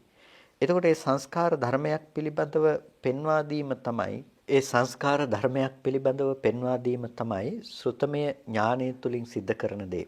ඒ පිළිබඳව කතා කරන එක, ඒ පිළිබඳ මූලික අවබෝධයක් ලබා දෙන එක. එහෙමත් නැතිනම් එකපාරම මේක කිසිවක් නොදැනගෙන ඉඳගෙන ඉන්න කෙනෙකුට එකපාරම මේක සංස්කාරයක් කියලා ප්‍රකට වුණා එහෙම නෙමෙයි. ඒ නිසා සුතමේ ඥානය තුල මේක කියලා දෙනවා. එතකොට ඔහු විසින් සම්මර්ෂණයකට ලක් කරනවා. සංස්කාර ධර්මයක් කියන කාරණාව. එතකොට ඒ සංස්කාර ධර්මයක් කියන එක පිළිබඳව ප්‍රකට කරගන්නකොට තමයි එයාට පේන්නේ මේ සංස්කාරය කියන දේ නැතිනම් මේ සමනුපස්සනාව කියන දේ මේක හේතුඵල ධමක පැවැත්මක්. එහෙමත් නැතිනම් මේක හේතු නිසා සකස් වුණ සංකත ධර්මයක්. සංකත ලක්ෂණය නිසා තමයි මේක අනිත්‍යයි කියලා කියන්නේ. එතකොට ඒක හේතු නැති වෙනකොට නැති වෙලා යන දෙයක්. එතකොට ඔහුට පේනවා අම්මා කියලා යම් කිසි සංස්කාරයක් අපි උපද්ද ගත්තා නම් ඒ සංස්කාරයේ ඉපදීම සඳහා හේතු වුණ කාරණා පිළිබඳව ඔහු විමසගෙන යනකොට අර අපි මුලින් කතා කළා වගේම අනාත්ම රූපය පිළිබඳව දැක්මක් ඔහුට ඇති වෙනවා. අනාත්ම රූපය අනාත්ම විදිහටම ඇස් හමුවට පැමිණි බව. ඒ කියන්නේ වර්ණ සටහනෙහි අම්මා වූ ලක්ෂණය නොතිබුණු බව ඔහුට දකින්න පුළුවන්කම තියෙනවා. එතකොට වර්ණ සටහනෙහි අම්මා වූ ලක්ෂණය නොපෙනෙනකොට රූපේ පිළිබඳව අපිට අම්මා කියලා ඇති කරගත්ත වැරදි සංකල්පනාව බාහිර රූපේ නෙමෙයි කියන අවබෝධය ඔහුට ඇති කරගන්න පුළුවන්කම තියෙනවා. මොකද ඒ රූපය කියන කාරණාව පිරිසිඳ දැකීමෙන් ඔහුට පේනවා සතර මහා ධාතු සහ උපාදාය රූපය කියන එකේ තියෙන අනාත්ම ලක්ෂණය. ඒ කියන්නේ ඒ සංස්කාරය කියන එකට පදනමනේ මුලින්ම නැති කරලා දාන්නේ. එතකොට එයාට පේන්නේ අම්මා නොවුණු වර්ණ සටහනක පැමිණීම. එතකොට එකම වර්ණ සටහන දෙවෙනි පාරේ එන්නේ නැහනේ. කලින් දැකපු එක ආයෙ දකින්න බෑ. ඒ වගේම දැන් දකින්න එක අනාගතයට දකින්න පුළුවන් කමකුත් නැහැ. එතකොට එයාට පේනවා මේ සංස්කාරය ඇති වුනේ හේතු නිසායි කියනකොට ඒක අතීතෙ තිබිලා ආව නෙමෙයි, තිබිලා අනාගතයට යනව නෙමෙයි. එහෙනම් අම්මා කියන රූපය අතීතෙ තිබිලා මේ වෙනකන් තිබුණ එකකුත් නෙමෙයි. ඒ වගේම දැන් තිබිලා අනාගතයට පවතින එකකුත් නෙමෙයි කියලා එයාට දකින්න පුළුවන්කම තියෙනවා. එතකොට අන්න ඒ සංස්කාරය අනිච්චෝ සංකතෝ අනිත්‍ය ධර්මයක්. ඒ වගේම හේතු නිසා සකස් කරපු දෙයක් හැටියට පේනවා. එතකොට හේතු නිසායි කියනකොට එයාට පේනවා අර ඒ ධර්මයන්ගේ පරම්පරාවක් විදිහට පැමිණුණු ආකාරය. ඇහැ රූප චක්කු විඥානාදී ධර්මයක් ඇති තැනක ඒ ධර්මය වැය වුණු තැනක මේ බඳු ස්පර්ශයක් හටගෙන ඒ ස්පර්ශය පිළිබඳව වේදනාවක් ඇති වෙලා වේදනාව පිළිබඳව මේ විදිහට අවිද්‍යා සංස්පර්ශයේ යෙදිලා ඊට පස්සේ මේ විදිහට ඒකෙන් ගත්ත වේදනාව පිළිබඳව මේ තෘෂ්ණා විදිහට ඇසුරු කරපු නිසායි මේ සංස්කාරය ඇති වුනේ කියලා එයා ඒ පිළිබඳව පවත්නා හේතු නිසා සකස් වුණ බව දකිනවා. හේතු සකස් වුණ බව දකිනකොට එයා ඒ සංස්කාරයේ පවරන්න තැනක් දකින්නේ නැහැ. සංස්කාරයේ පවරන්න තැනක් දකින්නේ නැහැ කියලා කියන්නේ ඒ සංස්කාර නිමිත්ත අර තෘෂ්ණා සහගත රූපං අත්තතෝ සමනුපස්සති කියලා ඇති කරගත්ත ආත්ම සහගත සංකල්පනාව පවරා දීම සඳහා ඔහුට රූපය පිහිට වෙන්නේ නැහැ. ඔහුට ඇස පැත්ත පිහිට වෙන්නේ නැහැ. ඒ වගේම හිත පැත්ත නාම ධර්මතා ටික පැත්ත පිහිට වෙන්නේ නැහැ. මෙහෙම දකින කෙනාට මේ ආශ්‍රව ධර්මයන් ක්ෂය බවට පත් වෙනවා. එතකොට ඒ ධර්මය පටිච්ච සමුප්පන්නයි. පටිච්ච සමුප්පන්න ධර්මයක්. මේ සංස්කාරය නිකන් ඇති වුණ සංස්කාරයක් නෙමෙයි. මේ සංස්කාරය අවිජ්ජා සංඛාර තණ්හා උපාදාන භව කියන මේ කර්ම සහ කෙලෙස් ධර්මතා ටිකක ප්‍රතිඵලයක්. එතකොට ඒ තණ්හා උපාදාන භව කියන එකෙන් මේ පුද්ගලයා උපද්දගත්ත නිසා තමයි ඒ පුද්ගල බවක් ඇති කර ගැනීම නිසා ජරා මරණ දුකක් එන්නේ කියලා ඒ කෙනාට දැක්මක් තියෙනවා. එතකොට ඒ දැක්මක් තියෙන නිසා ඒ සංස්කාරයේහි පැවැත්ම පිළිබඳව ඔහුට පේනවා. සංස්කාරයේහි පැවැත්ම කියන එක අර භවයේ ලක්ෂණය තමයි මේ විදිහට ඇති කරගත්ත රූපං අත්තතෝ සමනුපස්සති කියලා රූපය ආත්මවත්ය රූපේ පුද්ගලයේක්ක කියලා ගත්ත පුද්ගල භවක පැවැත්ම හම්බ වුණේ මෙන්න මේ කතා කරපු මේ ධර්මතාවයේ නිසයි කියලා පටිච්චසමුප්පන්න ධර්මයක් නිසයි කියන එක පේනවා. එතකොට යම් විදිහකින් ඒ භවය කියන කාරණාව නොඋනා නම් ඔහුට ජාතිය කියන කාරණාව නොහට ගන්න බවට යන දෙයක්. ජාතිය කියන දේ වෙන්නේ නැහැ කියලා දකිනවා. එතකොට ඒ සත්වයන්ගේ ඒ සත්වනිකායන්ගේ හට ගැනීමක් ආත්ම සහගත දෘෂ්ටි සහගත සංකල්පනාවක පැවැත්මක් පේන්නේ නැති බව ඔහුට දකින්න පුළුවන් වෙනවා. එතකොට උපාදානයේ දැඩිව ග්‍රහණය කිරීම තිබුණේ නැතිනම් භවය කියලා දෙයක් පණවන්න පුළුවන් කමක් නැහැ. එතකොට මෙන්න මේ විදිහට තෘෂ්ණාව ආදී අවිද්‍යා සංස්කාර ආදී මේ ධර්මයන්ගේ ප්‍රතිඵලයක් විදිහට පටිච්චසමුප්පන්න ධර්මයක් විදිහට ඔහුට පේනවා කර්ම ටිකක් සහ කෙලෙස් ටිකක් පිළිබඳව ඇති කරගත්ත දෙයක ප්‍රතිඵලය තමයි මෙබඳු තෘෂ්ණා සහගත මේ මානසිකාරය නැතිනම් තෘෂ්ණා ප්‍රත්‍යයෙන් උපදවපු මේ මානසිකාරයේ ආත්ම දෘෂ්ටියයි කියන එක ඔහුට දකින්න පුළුවන්කම තියෙනවා. එතකොට ඒ දර්ශනය දැක්කත් ඔහුට එයම ආශ්‍රව ධර්මතාවයන් ක්ෂය බවට පත් කරගන්නට පුළුවන්කම තියෙනවා. ඒ වගේම සාපි තණ්හා අනිච්චා සංකතා පටිච්ච සමුප්පන්නා. එතකොට ඒ තණ්හාවක් තිබුණා නම් ඒ තණ්හාව අනිත්‍යයි, ඒ තණ්හාව සංකතයි, තණ්හාව පටිච්ච සමුප්පන්නයි. එතකොට ඔහු දකිනවා අර සංස්කාරය ඇති කරලා දෙන්න ආත්ම දෘෂ්ටිය පවත්වන්න හේතු උනේ අර පොදු ඒකකයක් පිළිබඳව පවත්වපු. ඒ කියන්නේ ධර්මතා විශේෂකින් බොහෝමයකින් හැදුණු ටිකක් පිළිබඳව පවත්වපු තණ්හාවයි කියන එක ඔහුට පේනවා. එතකොට ඒ තෘෂ්ණාවත් පවතින දෙයක් නෙමෙයි. තෘෂ්ණාවත් අනිත්‍ය ධර්මයක්, සංකත ධර්මයක්, පටිච්චසමුප්පන්න දෙයක්. ඇයි ඔහුට පේනවා තෘෂ්ණාව ඇති කරගත්තේ කෙබඳු ධර්මතා ටිකක් විශේෂද කියලා. ඒතකොට තෘෂ්ණාව ඇති කරගත්තේ මෙබඳු වූ හේතුඵල ධමයක් පවතින තැනක. හටගෙන නිරුද්ධ වෙලා යන ධර්මතා ටිකක් තියෙන තැනක. හේතු නිසා සකස් වුණ තැනක. එතකොට ඔහුගේ ඒ තෘෂ්ණාවට පනවන්නට, තෘෂ්ණාව පවත්වන්නට හේතු ටිකක් පේන්නේ නැහැ. දැන් තෘෂ්ණාව කියන තැනින් අල්ලගත්තාම අපි අම්මට කැමති කියන තැන පිළිබඳව අපි අරගෙන ගිහිල්ලා බලනකොට අපිට පේනවා මෙතන තියෙන අනිත්‍ය ධර්මයේ පිළිබඳව. එතකොට ඒ අම්මට ආදරෙයි කියන ඒ තෘෂ්ණා සහගත සංකල්පනාව පිළිබඳව අපි මානසිකාරයේ පවත්වනකොට අපිට පේනවා මේ තණ්හාව පවත්වන්න තැනක් නැති බව. ඇයි රූපය අම්මා නෙමෙයි නම් තමන්ගේ හිතේ ඇති වුණු වේදනාවද අම්මා. එමත් නැතිනම් තමන්ගේ හිතේ ඇති වුණු සංඥාවද අම්මා. එමත් නැතිනම් තමන්ගේ හිතේ ඇති වුණු සංස්කාරයේද විඥානයේද අම්මා. මේ එකක්වත් අම්මා නෙවෙයි නම් මේ ටිකම තොරව අම්මා හිටියෙත් නැත්තම් මේ ටික අම්මත් නෙමෙයි නම් එහෙනම් අම්මා ඇති උනේ කොහොමද? එතකොට එයාට පේනවා හේතු මේ අංග ටිකේ මේ ධර්මතා ටිකේ එකතුව තමයි අම්මා කියන දේ උපදවලා තියෙන්නේ. එතකොට මම අම්මට තණ්හා කරනවා කියලා අම්මට ආදරෙයි කියලා අම්මට කැමතියි කියලා කිව්වේ එහෙනම් මෙබඳු ඌ අනිත්‍ය වෙලා යන ධර්මතා ටිකකටයි මේ තණ්හාව පවත්තලා තියෙන්නේ. එතකොට එයාට පේනවා ඒ එක එක ධර්මයක් අම්මා නොවන ධර්මතා ටිකක පැවැත්මක්. සත්පුද්ගල භාවයකින් තොරයි කියන එක අනාත්ම සංකල්පනාවක් ප්‍රකට වෙනවා. එතකොට ඒක අනිත්‍ය ධර්මයක්, සංකත ධර්මයක්. ඒ වගේම ඒක මේ අවිජ්ජා සංස්කාර ආදී ධර්මයන්ගෙන් උපද්දලා දුන්න පටිච්ච සමුප්පන්න ධර්මයක් ලෙස පේනවා. එතකොට ඒ කර්මයකට අවිද්‍යාව නිසා රැස් කරපු කර්මයකට තණ්හා උපාදාන භව කියන කෙලෙස් ටිකක් එකතු කළ නිසා තමයි ඒකේ ප්‍රතිඵලය අම්මා වූ රූපයක් ඇති කරලා දුන්නේ කියලා ඔහුට ඒ තෘෂ්ණාවට තියෙන ඉඩකඩ නැති කරලා දානවා ඒ දැක්ම තුල ඉඳලා.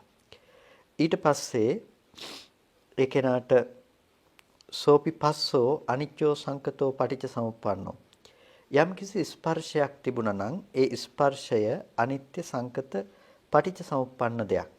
එතකොට මෙතනදී ස්පර්ශයයි කියන එකෙන් අදහස් කරන්නේ අර අවිද්‍යාව නිසා ගෙනල්ලා දුන්න ස්පර්ශය කියන එක.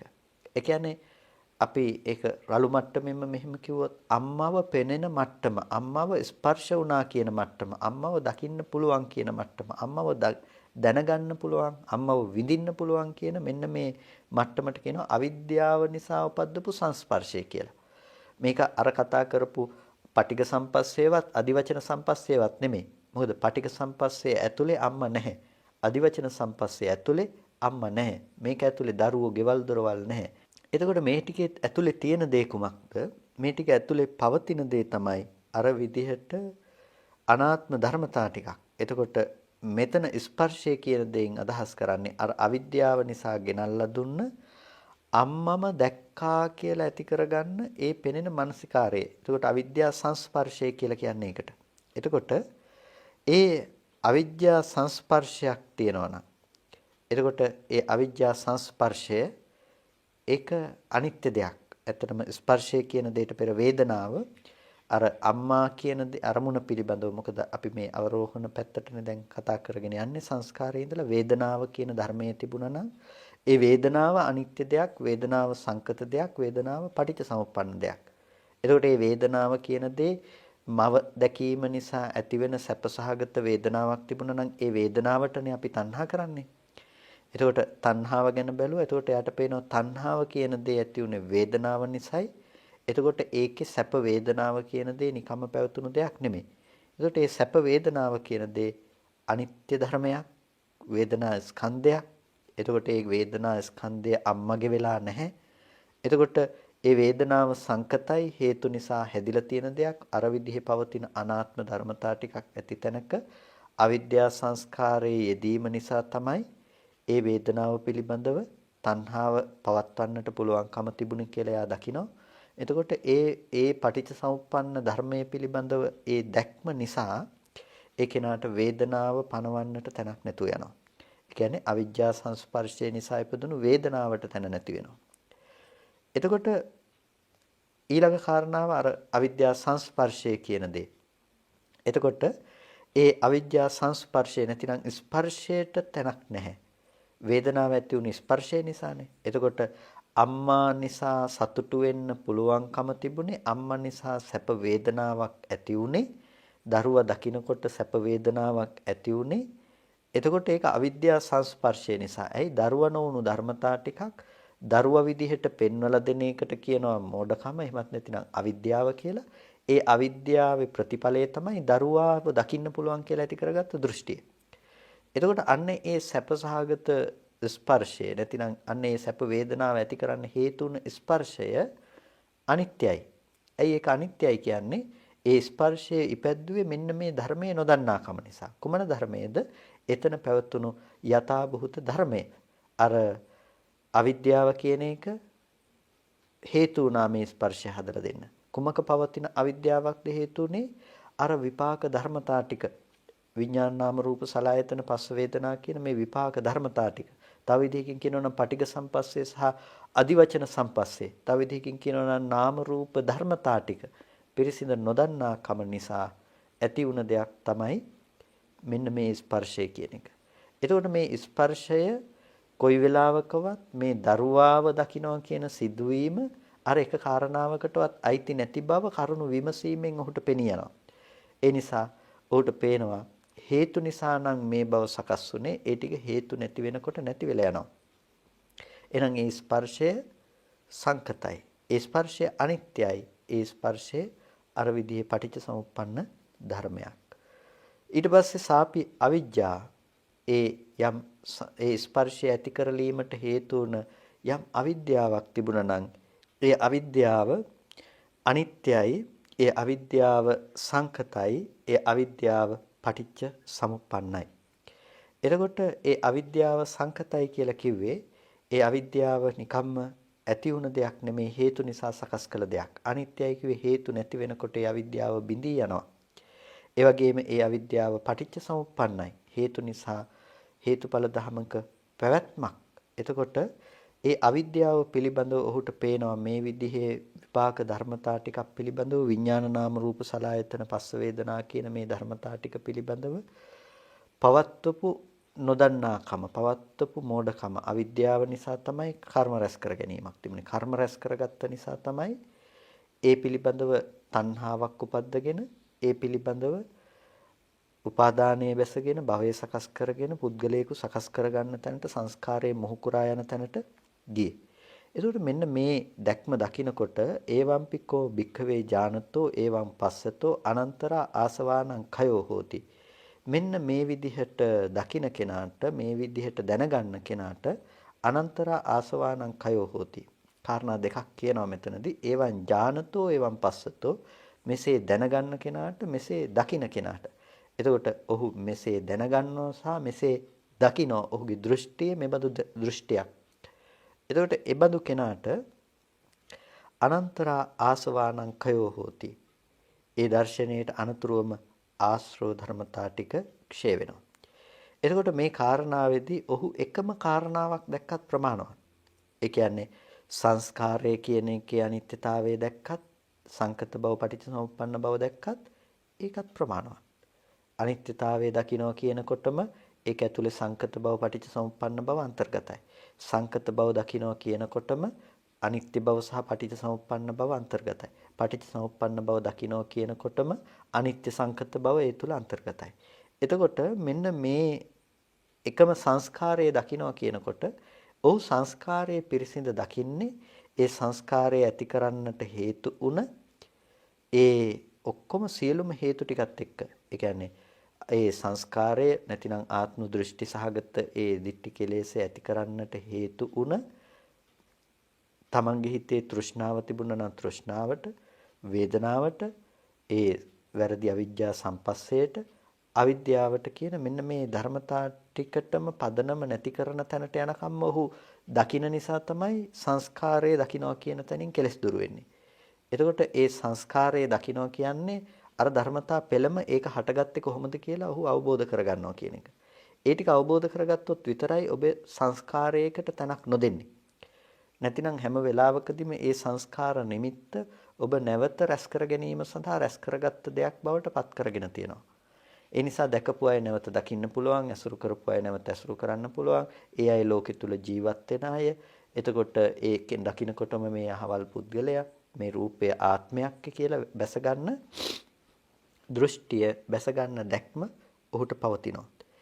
එතකොට මෙන්න මේ විදිහේ ඇති කරගත්ත වැරදි සහගත සංකල්පනාව නිසා, වැරදි සහගත දෘෂ්ටිය නිසා කෙනෙකු සසර ගමන යනකොට අර විදිහේ නිවැරදි දැක්මක් උපද්ද ගන්න කෙනා සසර ගමන නැති කරන්න ඒ මග වඩපු කෙනෙක් බවට පත් වෙනවා. එතකොට නහේවකෝ රූපං අත්තතෝ සමනුපස්සති අපිචකෝ රූපවන්තං අත්තානං සමනුපස්සති. තව කෙනෙක් ඉන්නවා එයා නහේවකෝ රූපං අත්තතෝ සමනුපස්සති. එයා රූපය ආත්මවත් කොටයි කියලා කල්පනා කරන්නේ. නමුත් අපිචකෝ රූපවන්තං අත්තානං සමනුපස්සති. රූපවන්තං අත්තානං කියලා කියන්නේ රූපවත් වූ ආත්මයක් දකිනවා කියන එක. ඒ කියන්නේ මේ ආත්මය රූපවත් කොට දකිනවා. රූපවත් වෙලා තියෙන දෙයක් තමයි මේ ආත්මය කියලා කියන්නේ. එතකොට මේ ආත්මය රූපවත් කියලා කියන්නේ දැන් ආත්මය කියලා එකක් තියෙනවා. භවයෙන් භවයට යන ආත්මයක් තියෙනවා. මේ පවතින ආත්මය මේ ජීවිතයේදී මෙබඳු රූපයක් බවට පත් වෙලා තියෙනවා. එතකොට ඒ ආත්මය මේක වෙනම තියෙන දෙයක්. එතකොට ඒ තියෙන ආත්මය, පවතින ආත්මය මෙබඳු රූපයකින් යුක්තයි කියලා ඇති කරගත්ත දෘෂ්ටියක් ඔහුට ඇති වෙනවා. එතකොට බුදුරජාණන් වහන්සේකත් අර කතා කරපු පරයයෙන්ම දේශනා කරනවා යාකෝපනසා භික්ඛවේ සමනුපස්සනා සංඛාරෝස්සෝ. ඒ සමනුපස්සනාවක් තිබුණා නම් ඒක අபிසංස්කරණය කරන ලද සංස්කාරයක්. සෝකෝපන සංඛාරෝකින් නිදානෝ ඒ සංස්කාරයේ කුමක් නිදාන කොට සමුදේ කොට ජාති කොට ප්‍රභව කොට පවතින දෙයක්ද? ඒක අවිජ්ජා සම්පස්සජේන භික්ඛවේ වේදිතේන පුට්ටස්ස. අර කතා කරපු විදිහටම අවිද්‍යා සංස්පර්ශයේ නිසයි එයින් ස්පර්ශ කරපු කෙනාට අසෘතවත් ප්‍රතඥයට උපදුණු තණ්හාවක් තිබුණා නම් ඒ තණ්හාව නිසා තතෝ ජෝසෝ සංඛාරෝ තෘෂ්ණාව නිසායි බඳු සංස්කාරයත් උපදින්නේ. එතකොට රූපවත් වූ ආත්මයක් කොට කල්පනා කරනවා නම් නැතිනම් ආත්මය කියන එක රූපවත් වූවක් ලෙස කල්පනා කරනවා නම් ඒ ආත්මය රූපවත් කොට කල්පනා කරන ඔහුට එයද පවතින්නේ අර විදිහටම වැරදි සහගත දැක්මක් නිසා. යම් කිසි කෙනෙක් ඒ එකින් එකට අර සමනුපස්සනාව නැති කරනවා නම් සමනුපස්සනාව පිළිබඳව ඔහු දකින්න එක පිළිබඳව මෙනෙහි කරගෙන යන්න පටන් ගත්තොත් ආපහු මුලට අන්න ඔහුට අර කතා කරපු පෙළ අනුවම දකින්න පුළුවන්කම තියෙනවා. එතකොට ඒ විදිහට දකින්න කෙනාට තමයි ආශ්‍රව ධර්මතා ටික ඡේ කරගන්නට පුළුවන්කම තියෙන්නේ. නහේවකෝ රූපං අත්තතෝ සමනුපස්සති. යා රූපය ආත්මවත් කොට දකින්නෙත් නැහැ. න රූපවන්තං අත්තානං සමනුපස්සති. රූප ආත්මවත් රූපේ දකින්නෙත් නැහැ. එයා ඒ වුණාට අපිචකෝ අත්තනි රූපං සමනුපස්සති. එතකොට ඒ කෙනා දකිනවා මේ රූපය කියන එක ආත්මයේ කෙරෙහි පවතින දෙයක්.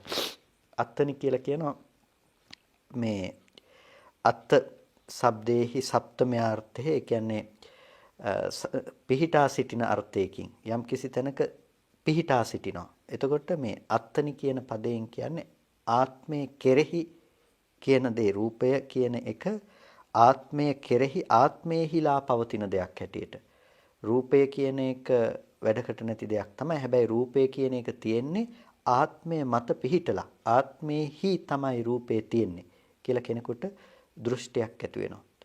එතකොට අර යම් කිසි කෙනෙකුට ඔය අත්ත කියන වචනය හා බැඳුණු අර දෘෂ්ටි සහගත බව මෙතන ආත්මයක් කිව්වොත් වැරදි කියලා විවිධ අර්ථකථන සපේන ඇත්තන්ට මෙබඳු දේවල් හොඳ පිළිතුරක් සපේනවා. මොකද අත්ත කියන එක මේ ආත්ම ශබ්දේ නැතිනම් ආත්ම ශබ්දේ තමයි අර්ථ ගන්නවන්නේ.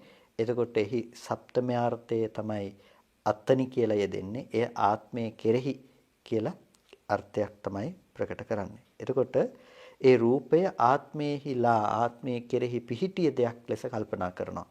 රූපය කියන එක ආත්මයක් නෙමෙයි. ඒ වගේම මේ ආත්මවත් වූ දෙයක්ුත් නෙමෙයි. නමුත් මේ රූපය ආත්මයේ කෙරෙහි තමයි ආත්මයේහි තමයි මේ රූපය කියන එක පිහිටලා තියෙන්නේ කියලා දෘෂ්ටියක් ඇති කරගන්නවා. එබඳු සමනුපස්සනාවක් තියෙනවා නම් එබඳු සංස්කාරයක් එබඳු මෙනෙහි කිරීමක් තියෙනවා නම් ඒ සමනුපස්සනාව සංස්කාරයයි කියනවා.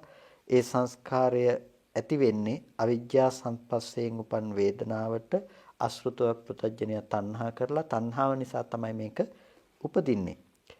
එතකොට එයත් අර විදිහටම පටිච්ච සමුප්පන්න බව දකිනවා නම් සංකත බව දකිනවා නම් ඒ පටිච්ච සමුප්පන්න බව සංකත බව දැකීම තුළ ඔහුට ඒ සියලු කෙලෙස් නැති කරගන්නට පුළුවන්කම තියෙනවා. ඒ වගේම එයා දකිනවා නහේවකෝ රූපං අත්තතෝ සමනුපස්සති. රූපය ආත්මවත් කොට දකින්නෙත් නැහැ. ඒ වගේම මේ ආත්මය කියන එක රූපවත් කොට දකින්නෙත් නැහැ. ඒ වගේම ආත්මයේ කෙරෙහි රූපය තියනවා කියලා දකින්නෙත් නැහැ. හැබැයි රූපයේ කෙරෙහි ආත්මය පිහිටා සිටිනවා කියලා හිතනවා. රූපේ තියෙනවා. රූපේ කෙරෙහි රූපේ මතු පිට රූපේ අනුව තමයි ආත්මය පවතින්නේ කියලා එයාට දෘෂ්ටියක් දැක්මක් තියෙනවා. ඒ දැක්ම අනුව එයා හිතනවා රූපය කියන එක මත ආත්මය පිහිටා සිටිනවා කියලා. මෙන්න මේක ඉපදෙන්නේ කුමක් නිසාද? මේවදු දෘෂ්ටියක් ඇති වෙන්නේ අවිජ්ජා සංස්පර්ශයෙන් උපන් වේදනාවෙන් ස්පර්ශ කරපු අසෘතවත් පෘතජ්ජනයට උපදුනා වූ තණ්හාව නිසා තමයි මේබඳු සමනුපස්සනාවක් පෙනෙන්නේ. එතකොට ලෝකයේ තුල නොඑක් වාද විවාද අපිට පුද්ගල භාවයේ තුල ඉඳලා කතා කරන දේවල් කොතෙක් දක්නට ලැබුණත් අපිට මේවල තියෙන ප්‍රතිඵලය හැටියට පේන්නේ මෙන්න මේ අවිද්‍යා සංස්පර්ශය නිසා උපදවපු ඒ වේදනාවෙන් ස්පර්ශ කරපු කෙනෙකුට තණ්හාව ඇති වෙලා තණ්හාව නිසා ලැබුණු දෙයක ප්‍රතිඵලයක් විදිහට. එතකොට කෙනෙක් මෙතනින් මැරිලා ගිහිල්ලා අපි මේ ආත්මේ තව දුරටත් යනවා. එහෙම නැතිනම් සදාකාලික ආත්මයක් බවට පත් වෙනවා. එහෙමත් නැතිනම් මේ ආත්මේ තියනවා හෝ ආත්මේ නැහැ හෝ මෙබඳු ඕනෑම දෘෂ්ටියක් ගැන කතා කරනවා නම්. එහෙම නැතිනම් අවුරුදු 50ක් 60ක් ජීවත් වෙලා අපි මෙතනින් මැරලා යනවා. ආයි පැත්මක් හෝ ආපු තැනක් හෝ නැහැයි කියලා භෞතිකවාදී හැඟීමක හෝ වාසය කරනවා නම් ඒ කුමක් නිසා හටගත්ත දෙයක්ද? ඔහු නොදන්නා කම නිසා ඉපදුණු අවිද්‍යා සංස්පර්ශය නිසා ඇහැට පෙනෙන රූපේ පිළිබඳව ඔහු දන්නේ නැහැ. ඇහැ පිළිබඳව දන්නේ නැහැ. ඒ වගේම නාම ධර්මතා ටික පිළිබඳව දන්නේ නැහැ. තව විදිහකින් කියව පටිඝ සම්පස්සේ ගැන දන්නේ නැහැ. අදිවචන සම්පස්සේ ගැන දන්නේ නැහැ. නාමය ගැන දන්නේ නැහැ. රූපය ගැන දන්නේ නැහැ. එතකොට මෙන්න මේ නොදන්නා මෝඩකම නිසා තමයි ඔහුට එබඳු වූ මෝඩකමින් උපද්දපු සැපදහගත හෝ දුක්සහගත වේදනාවක් ඇති උනේ. එබඳු වේදනාවක් ඉපදුණු කෙනාට තමයි තෘෂ්ණාවක් ඇති උනේ. තෘෂ්ණා සහගත සංකල්පනාවකින් ඒ ඇසුරු කරන කෙනාට තමයි පුද්ගලයෙක් ආත්මයක් කියලා ඇති බව හෝ නැති බව කෙසේ වෙතත් ඒ දෘෂ්ටි සහගත භාවය පවත්වන්නට පුළුවන්කම තියෙන්නේ. එතකොට මෙන්න මේ විදිහට ඕනම කෙනෙකුට යම් දෘෂ්ටි සහගත බවක් තියෙනවා නම් මේ මානසිකාරයේ පවත්වනකොට එහි හටගත් ආකාරය පිළිබඳව දකිනකොට ඒ හටගත් ආකාරය දකින ඔහුට අර ස්කන්ධ ධර්මතාවයන්ගේ යථාර්ථය ප්‍රත්‍යක්ෂ කරන්නට පුළුවන්කම තියෙනවා. ස්කන්ධ ධර්මයන්ගේ යථාර්ථය ප්‍රත්‍යක්ෂ කරන ඔහුට අර කෙලෙස්යන් ගෙනල්ලා දෙන උපද්දවන දරත සහිත මනෝභාවයන් උපදින්නේ නැතු වෙනවා. ඉතින් දැන් මේ විදිහට අපි රූපය පිළිබඳව ඔය හතර ආකාරයකින් කතා කළා වගේම ඊළඟට වේදනාව පිළිබඳවත් කතා කරනවා, සංඥාව පිළිබඳව, සංස්කාරය පිළිබඳව, ඒ වගේම විඥානය පිළිබඳවත් මේ ආකාරයන්ගෙන්ම කතා කරනවා. එතකොට අපි ඒකට හඳුන්වනවා මේ සක්කාය දිට්ඨිය කියලා, 20 ආකාර සක්කාය දෘෂ්ටිය. එතකොට 20 ආකාර සක්කාය දිට්ඨිය කියන එකෙන් අදහස් කරන්නේ සක්කාය කියලා කියනවා පංච උපාදානස්කන්ධ ධර්මයකට. පංච උපාදානස්කන්ධ ධර්මයේ පිළිබඳව යම් දෘෂ්ටි සහගත සංකිලේශී බවක් උපද්ද ගන්නවා නම් ආත්ම ආදී පුද්ගල ආදී ආත්ම දෘෂ්ටි සහගත සංකිලේශී බවක් උපද්ද ගන්නවා නම් ඒකට අපි කියනවා ඒ දෘෂ්ටියට ආත්ම දෘෂ්ටියට සක්කාය දිට්ඨියයි කියලා. එතකොට ඒ සක්කාය දිට්ඨිය රූප වේදනා සංඥා සංස්කාර විඥානයන්ගේ ඔය හතර ආකාරයකින් පවතිනකොට 20 ආකාර සක්කාය දිට්ඨියක් බවට පත් වෙලා තියෙනවා. එතකොට සක්කාය එකක්, සක්කාය පිළිබඳව පවත්වන ආත්ම දෘෂ්ටිය තව එකක්. අවිද්‍යාව නිසා රැවටෙන එක, අවිද්‍යාව නිසා සැපසහගත ස්පර්ශයට ඇලුම් කරන එක, තණ්හා කරන එක වෙනම දෙයක්. තෘෂ්ණා කරන ආරම්මණය පිළිබඳව ආත්මවත් කොට ගන්න සංකල්පනාව තව එකක්. මම හිතනවා ඒ කාරණාව පැහැදිලි ඇති කියලා. අවිද්‍යා සංස්පර්ශය නිසා උපදවපු තණ්හාව කියන එක, ඒ කියන්නේ ඒ වේදනාවට තණ්හා කරනවා කියන එක එකක්. ඒ වගේම ඒ තණ්හා කරන අරමුණම ඒ තණ්හා කරන දේම ආත්මසහගත දෘෂ්ටියකින් දකිනවා කියන එක වෙනම දෙයක්.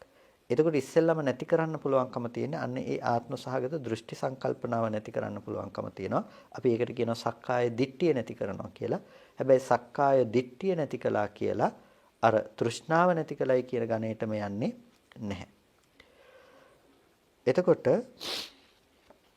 මෙන්න මේ විදිහට විඥානය පිළිබඳවත් ඒ කාරණාවම දක්වනවා. එතකොට මේ යම්කිසි පුද්ගලයෙක් මේ විදිහට සංස්කාර ධර්මයන් පිළිබඳව නැතිනම් සංස්කාරයක් ඇති කර ගන්නවා නම් රූප වේදනා සංඥා සංස්කාර විඥාන කියන ධර්මයන් පිළිබඳව. එතකොට සෝ අත්තා සෝ ලෝකෝ සෝ පෙච්ච භවිස්සාමි නිච්චෝ දුෝ සස්සතෝ අවිප්‍රණාම ධම්මෝති අපිචකෝ ඒවං දිට්ඨි හෝති. ඒ ධර්මයන් පිළිබඳව එහෙම එකක් නැති වුණත් ඔහුට නිකම්ම පවතිනවා නම් මෙබඳු වූ දෘෂ්ටියක් කොහොමද? සෝ අත්තා සෝ ලෝකෝ, ඒ ආත්මයම තමයි ඒ ලෝකය. සෝ පෙච්ච භවිස්සාමි, යම් කිසි දෙයක් ඒ පසුව තියෙනවා නම්, පරලොව තියෙනවා නම් ඒ පරලොව තියෙන දේ නිච්චෝ නිට්ටය වූවක්, දුෝ වෙනස්ව පවතින දෙයක්, සස්සතෝ ශාස්වත වූවක්, අවිපරිණාම ධම්මෝති වෙනස් නොවන ස්වර්ගයටපත් වීමක් හරි වෙනස් නොවන තැනකටපත් වීමක් හරි විශ්වයට එකතු වීමක් හරි කුමන ආකාරයකින් කුමන වචනයකින් ওই පවතින ආත්මය පිළිබඳව පවතින දේ පිළිබඳව අපි කතා කරනවා නම් එබඳු වූ දෘෂ්ටියක් අපිචකෝ ඒවන් දිට්ඨි හෝති. එතකොට මේ එබඳු වූ දෘෂ්ටියක් පවතිනවා නම් ඒ දෘෂ්ටිය පවා අවිජ්ජා සංස්පර්ශයෙන් උපදන දෙයක්. ඒ වගේම නොචස්සන් නොචමේසියා න භවිස්සාමි නමේ භවිස්සති. අතීතෙදි මම නොහිටියානම් ඒ වගේම නොචමේසියා මම අනාගතේට මේ ඇති වෙන්නේ නැහැ. ඒ වගේම වර්තමානයේ නැත්තම් ඒ කියන්නේ අනාගතයට පැවැත්මක් නැහැ කියලා මෙබඳු ආකාර වූ හෝ දෘෂ්ටීන් ඇති වෙනවා නම් එතකොට ওই කාරණාව බොහොම පරිස්සමෙන් තේරුම් ගත යුතු දෙයක්. ඒක පැහැදිලි කරන්නට ගියොත් අපිට බොහොම විශාල පරාසයක් කතා කරන්නට වෙනවා. එක තැනකදී භාග්‍යතුන් වහන්සේ නොචස්සන් නොචමේසියා න භවිස්සති නමේ භවිස්සති කියන මේ කාරණාව පිළිබඳව සම්‍යක් දෘෂ්ටියකට අනුරූපව අර්ථකථනය කරන අවස්ථාවක් තියෙනවා. ඇතැම් තැනක දෘෂ්ටියකට අනුරූපව අර්ථකථනය සපයන අවස්ථාවක් තියෙනවා. එතකොට ඒබඳු අවස්ථාවලදී ඒ කතා කරන්නේ කාරණා දෙකක් පිළිබඳව. ඒක හරියට निराවුල් නොකරගත්තොත් මේ වචන ටික අනුව කෙනෙකු පැටලෙන්නට පුළුවන්කම තියෙනවා. එතකොට නොචස්සන් නොචමේසියා කියනකොට මෙතනදී අදහස් කරන්නේ ඒ තමාව පණවන්නට තැනක් තිබුණ නැතිනම් නොචමේසියා මේ මට පරිස්කාර ධර්මයන් එහෙමත් නැතිනම් මාව පණවන්න තියෙන ධර්මයන් ඇත්තේ නැහැ. අතීතෙදි මාව තිබුණේ නැතිනම් මාව පණවන්න ධර්මය ලෝකෙ තුල තිබුණේ නැත්තම් එතකොට මේ වර්තමානයේ තුල මම ඇත්තේ නැහැ. ඒ වගේම භවිස්සාමි නමේ භවිස්සති මම අනාගතයට මාව පණවන්න දෙයක් නැත්තම් ඒ පරිස්කාර ධර්මයන්ගේ ඇත්තේ නැති වුණොත් එහෙම මේ භවිස්සති මගේ දේවල් කියලා ලෝකේ අසුරු කරන්න දෙයක් හම්බ වෙන්නේ නැහැ කියලා ගන්නවා. එතකොට මේක උච්ඡේද දෘෂ්ටි සාගත දෙයක්. එතකොට මේ කතා කරන්නේ අර අපි මුලින් කතා කළ මට්ටමින් කර්ම සංස්කාරය ගැනක් නෙමෙයි. කියන්නේ කර්ම සංස්කාරය කියන්නේ දැන් නොචස්සන් නොචමේසියා කියනකොට අතීතෙදි මට මෙබඳු වූ කර්ම රැස් කර ගැනීමක් නොතිබුණා නම් වැරදි විදිහට අවිද්‍යා කර්ම රැස් කරගත්තේ නැතිනම් මේ පුද්ගල බව ලැබෙන්නේ නැහැ කියලා ඇති කරගන්න සම්‍යක් දෘෂ්ටියක් පැත්තටත් මේක කතා කරනවා. ඒ වගේම තවත් මේක කතා කරන දෙයක් තමයි උච්ඡේද සහගත දෘෂ්ටියකට කතා කරනවා. නොචස්සන් අතීතයේදී රූප ශබ්ද ගන්ධ රස ආදී ස්පර්ශයන් පිළිබඳව මාව දක්වන්න තැනක් ඇත්තේ නැහැ. කිසිම තැනක මම කියලා කෙනෙක් හිටියේ නැහැ. ඒ වගේම අනාගතයටත් ඒ මම වූ පුද්ගලයෙක්ගේ පැවැත්මක් මම වූ පුද්ගලයෙක්ගේ පැනවීමක් ඇත්තේ නැහැ. එතකොට මෙබඳු වූ සිඳීමක් පිළිබඳව. එහෙනම් මේක මේ විදිහට පැවතිලා නැති වෙලා යන දෙයක්. එතකොට මේ නැතිවීම පිළිබඳව පවත්නා උච්ඡේද සහගත දෘෂ්ටියක් ඇති වෙනවා. ඒ උච්ඡේද සහගත දෘෂ්ටිය සංස්කාර ධර්මයක්. එතකොට ඒ සංස්කාර ධර්මය අවිද්‍යාව අර අපි කතා කළා වගේම කුමක් නිදහනකොට පවතින දෙයක්ද කියලා අහනකොට අවිද්‍යා සම්පස්සජේන භික්ඛවේ වේදිතේන පුට්ටස්ස. අවිද්‍යා සංස්පර්ශය නිසා උපද්දපු දෙයක්. එතකොට ඒ උපද්දපු වේදනාවෙන් ස්පර්ශය කරපු අසෘතවත් පෘතජ්ජනයට උපද්දපු තෘෂ්ණාව නිසා ගෙනල්ලා දෙන අරමුණක තමයි ඔහුට මෙබඳු වූ දෘෂ්ටියක් ඇති වෙන්නේ.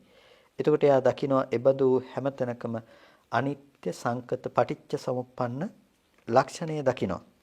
එතකොට දකිනකොට ඒකේනා අර කිසිම ධර්මයක් පුද්ගල භාවයක් වශයෙන් ගන්නෙ නැහැ. එතකොට ඒ විදිහට පුද්ගල භාවයක් වශයෙන් ගන්නෙ නැති කෙනෙකුට තමයි මිදෙන්න පුළුවන්කම තියෙන්නේ. ඊට පස්සේ නැවත නැවතත් භාග්‍යතුන් වහන්සේ ඒ ආශ්‍රව ධර්මතාවයන් දුරු වෙන ආකාරය පිළිබඳව පවත්වනවා.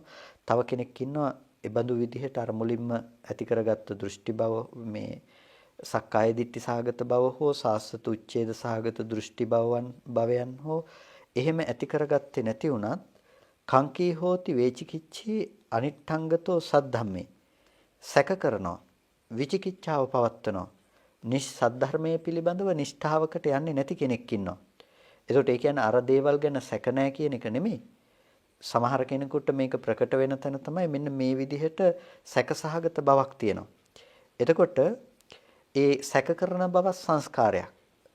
ඒ ධර්මයේ පිළිබඳව විචිකිච්ඡා සහගත ස්වභාවයේ පවත්වන එකත් සංස්කාරයක්.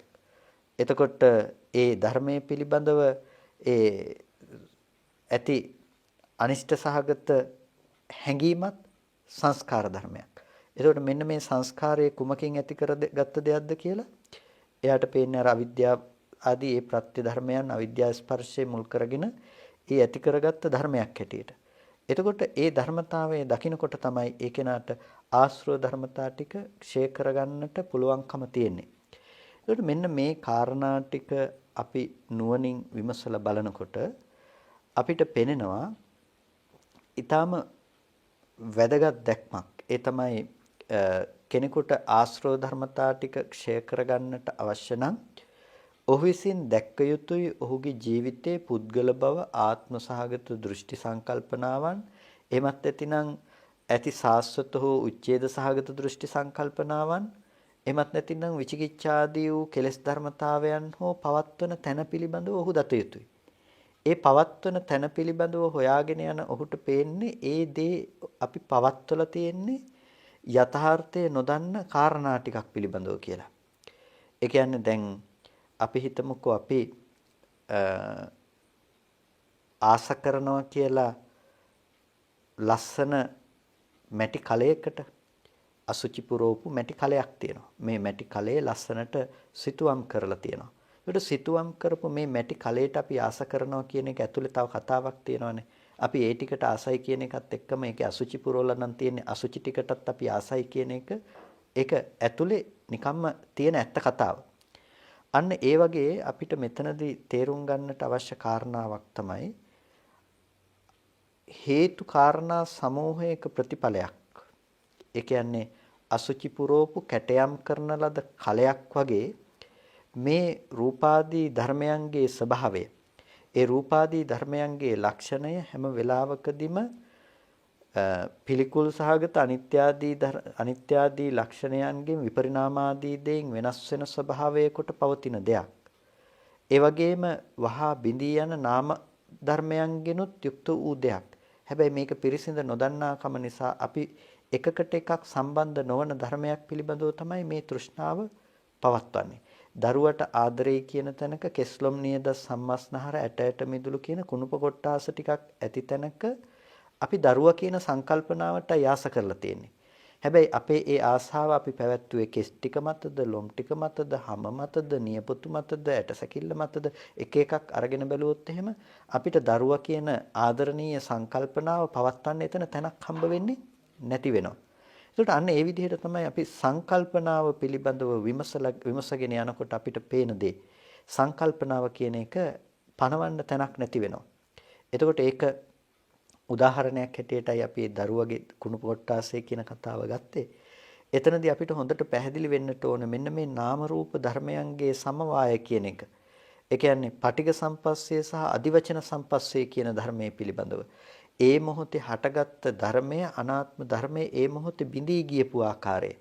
ඒ අනුව ඇති වුණු නාම ධර්මතා ටික තම තමන්ගේ කෘත්‍ය සාධනය කරමින් නැතිව ගිය ආකාරය අපිට තේරුම් ගන්නට වෙනවා. අන්න ඒ ආකාරයට අපි මේක තේරුම් ගන්නකොට තමයි අපිට ඒ විදිහට තේරුම් ගන්නකොට තමයි ඒ විපාක ධර්මතා ටික විපාක ධර්මතාවයක් හැටියට දැකලා ඒ විපාක ධර්මතාවයෙන් අත මිදෙන්නට කියන්නේ ඒ පිළිබඳව කෙලෙස් හටගන්නේ නැති කරගන්න පුළුවන්කම තියෙන්නේ. එතකොට අපිට පේනවා හටගෙන නිරුද්ධ වෙන ස්කන්ධ ධර්මතා ටිකක්. හැබැයි ස්කන්ධ ධර්මතා ටිකක් පිළිබඳ පේනකොට ස්කන්ධ ධර්මතා ටික දෘෂ්ටි ථානයක් විදිහට දෘෂ්ටීන් ඉපදවන්නට තැනක් විදිහට අපිට පේන්නේ නැති වෙනවා. ස්කන්ධ ධර්මතා ටික හටගෙන නිරුද්ධ වෙන ධර්මයක් විදිහට Nirodha අනුව බැසගත් නුවණක් මිසක එතන පවතින්නේ නැහැ. ආත්මවත් කොට ගන්න හෝ ආත්මය ගැන කතා කරන්න හෝ සාස්වත වශයෙන් උච්ඡේද වශයෙන් ගන්න හෝ සැක කරන්න හෝ දෙයක් එයාට පේන්නේ නැහැ. එයාට පේන්නේ හටගෙන නිරුද්ධ වෙන ස්කන්ධාදී ධර්මතා ටිකක්. එතකොට ඒ Tamanට හටගෙන තියෙන කෙලෙස්ේ කොතනින්ද කියලා අල්ලගෙන එතනින් විමසගෙන යන්න ගියොත් ඔබට රූප, ශබ්ද, ගන්ධ, රස, ස්පර්ශ කියන මේ ධර්මතා ටික පිළිබඳව ඇති කරගත්ත වේදනා, සංඥා, සංස්කාර ආදී නාම ධර්මතා ටිකකුත් පිරිසිදු දකින්නට තියෙන්නේ. ඒ ධර්මතා ටිකේ අන්‍යෝන්‍ය සම්මිශ්‍රණය නිසායි සම්මිශ්‍රණය නොදන්නාකම නිසායි අපිට මේ විදිහේ සංස්කාරයක් ඉපැද්දුවේ. මේ ප්‍රත්‍යවීම පිළිබඳව දැක්කොත් මේ සංස්කාරයට පැවැත්මක් නැහැ කියන එක පොදුවේ මේක ඇතුලේ දර්ශනයක් විදිහට කතා කරලා තියෙනවා. ඒකට මේක තමයි අපේ භාවනාවේ අපේ ප්‍රතිපදාවේ මූලිකම හරය. මූලිකම පද්ධතිය තමයි මේක. එතකොට මෙන්න මේ තැන දක්වා තමයි අපි මේක අරගෙන යන්නේ. එතකොට ඒකට යන්නට හේතු වෙන දෙයක් හැටියට අපිට සතර සතිපට්ඨාන ආදී මේ ධර්මයන් දක්වන්න පුළුවන්. එතකොට ඒ සතර සතිපට්ඨාන ආදී ධර්මයන් තුල සිත සිහිය නුවණ වඩ아가ගෙන යනකොට එයාගේ නුවණ එයා ඉලක්කගත කරලා තියෙන මේ බඳු දර්ශනයකට. එතකොට දැන් හාමුදුරුවන්ට ඇති වුණු පරිවිතර්කයේ උනේ කොහොම දකින්න කෙනාටද ආශ්‍රව ධර්මයන් දුරු වෙන්නේ කියලා. මෙන්න මේ විදිහට දකින්න කෙනාට ආශ්‍රව ධර්මතා ටික ක්ෂය වෙනවා.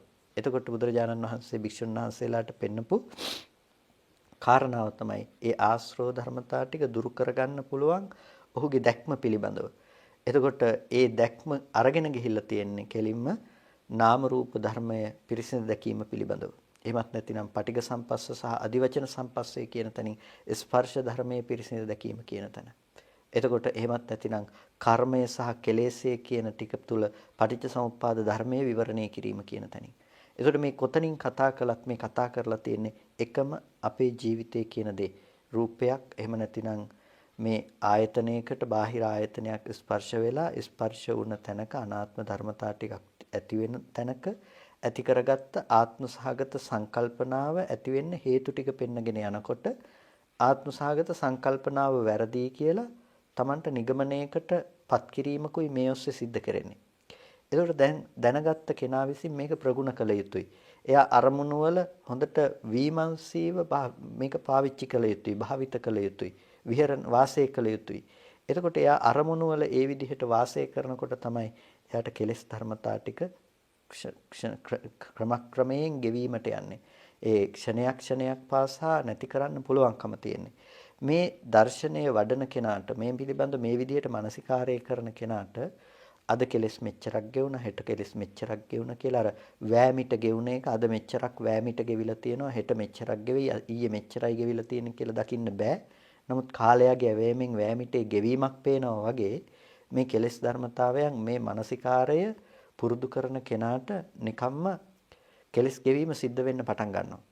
ටික කාලයක් යනකොට Tamanටම අත්දකින්න පුළුවන් දෙයක් බවට පත් වෙනවා මේ කෙලෙස් මොනතරම් වේගයෙන් ගෙවිලා තියෙනවද මොනතරම් වේගයෙන් ක්ෂයටපත් වෙලා තියෙනවද කියන කාරණාව අත්දකින්න පුළුවන්කම තියෙනවා. එතකොට මෙන්න මේ විදිහට ඒ නිසා අපේ භාවනා ප්‍රතිපදාව කියන එක මේ ආකාරයට අපි සකස් කරගන්නට උත්සාහවත් වෙන්නට ඕනේ. ඒ විදිහට අපේ භාවනා ප්‍රතිපදාව සකස් කරගත්තොත් තමයි අපිට මේ අපේ මූලික ඉලක්කය කරා අපිට මාර්ගය නැතිනම් අපේ ප්‍රතිපදාව දියුණු කරගෙන යන්න පුළුවන්කම තියෙන්නේ. ඒ නිසා මේ බිනර පොහොය දවසේ කවුරුත් ඒ පිළිබඳව ඒ නිමිති කරගෙන වැඩසටහන සිද්ධ කරන දවසේදී ඒ පිළිබඳව බොහොම අදහසක් ඇති කරගන්නට ඕනේ. විශේෂයෙන්ම මේක මම හිතනවා අපේ පාසක අම්මලට බොහොම වැදගත් දෙයක්. මොකද පොහොය දවස කියන එකත් බොහොම වැදගත්. ඒ නිසා ඒ නිවීම කියන දේ භික්ෂුණී ශාසනයක් ආරම්භ කරන්නට ඒ තැන දක්වා ඒ ඇත්තන්ට නිවීමේ මඟක් හෙළිපෙහෙළි වුණ දවසක්. මේ ධර්මයේ කියන එක මේ සිව්වනක් පිරිසටම පොදු ධර්මයක්. කාටත් නිවෙන්න තියෙන මඟක්. අවිද්‍යාව කියන එකේ ස්ත්‍රී අවිද්‍යාව සහ පුරුෂ අවිද්‍යාව කියලා දෙකක් නැහැ. එකම අවිද්‍යාව අපිට දුරු කරගන්න තියෙන්නේ. ඒ නිසා මේ පොහොය දවසේදී හොඳ අදිෂ්ඨානයක් ඇති කරගන්න කොහොම හරි අපි මේ කෙලෙස් ධර්මයන් දුරු කරලා කෙලෙස් ධර්මයන් යටපත් කරලා අනුත්තර වූ අරිහත් ඵලයේ දක්වාම මේක කොහොම හරි දියුණු කරනවා කියන උත්සාහය වීරිය කොහොම හරි තම තමන්ගේ ජීවිතවලට ඇතුළත් කරගන්න. ඒ සඳහා හේතු වන මූලික කාරණා ටිකක් අපි මේ කතා කළේ. එතකොට බුදුරජාණන් වහන්සේ අර මුලින් දේශනා කරපු කරුණු ටික අපි ඊටාම කෙටියෙන් අතහැරලා ගියේ. නමුත් ඒ කාරණා ටික ඊටාම වැදගත් වෙන දෙයක්. මොකද අර චේතෝ පරිවිතර්කයක් ඇති වෙනකොට මේ විචයෝ දේශිතෝ භික්කවේ මයා ධම්මෝ මම විචේ නුවණින් ධම් දේශනා කළා. විචේ නුවණින් තමයි සතර සතිපට්ඨානය දේශනා කළේ. සතර සම්‍යක් ප්‍රධානය දේශනා කළේ. ඉර්ධිපාද දේශනා කළේ. පංච ඉන්ද්‍රිය පංච බල බොජ්ජංග ආර්ය ශ්‍රාංගික මාර්ගය කියන මේ ධර්මයන් දේශනා කළේ විචේ නුවණින් කියලා භාග්‍යතුන් වහන්සේ දේශනා කරන ඒ ටික තමයි අපිට මේ අර්ථ සාධනය සඳහා ප්‍රතිපදාව වඩන්නට තියෙන මඟ.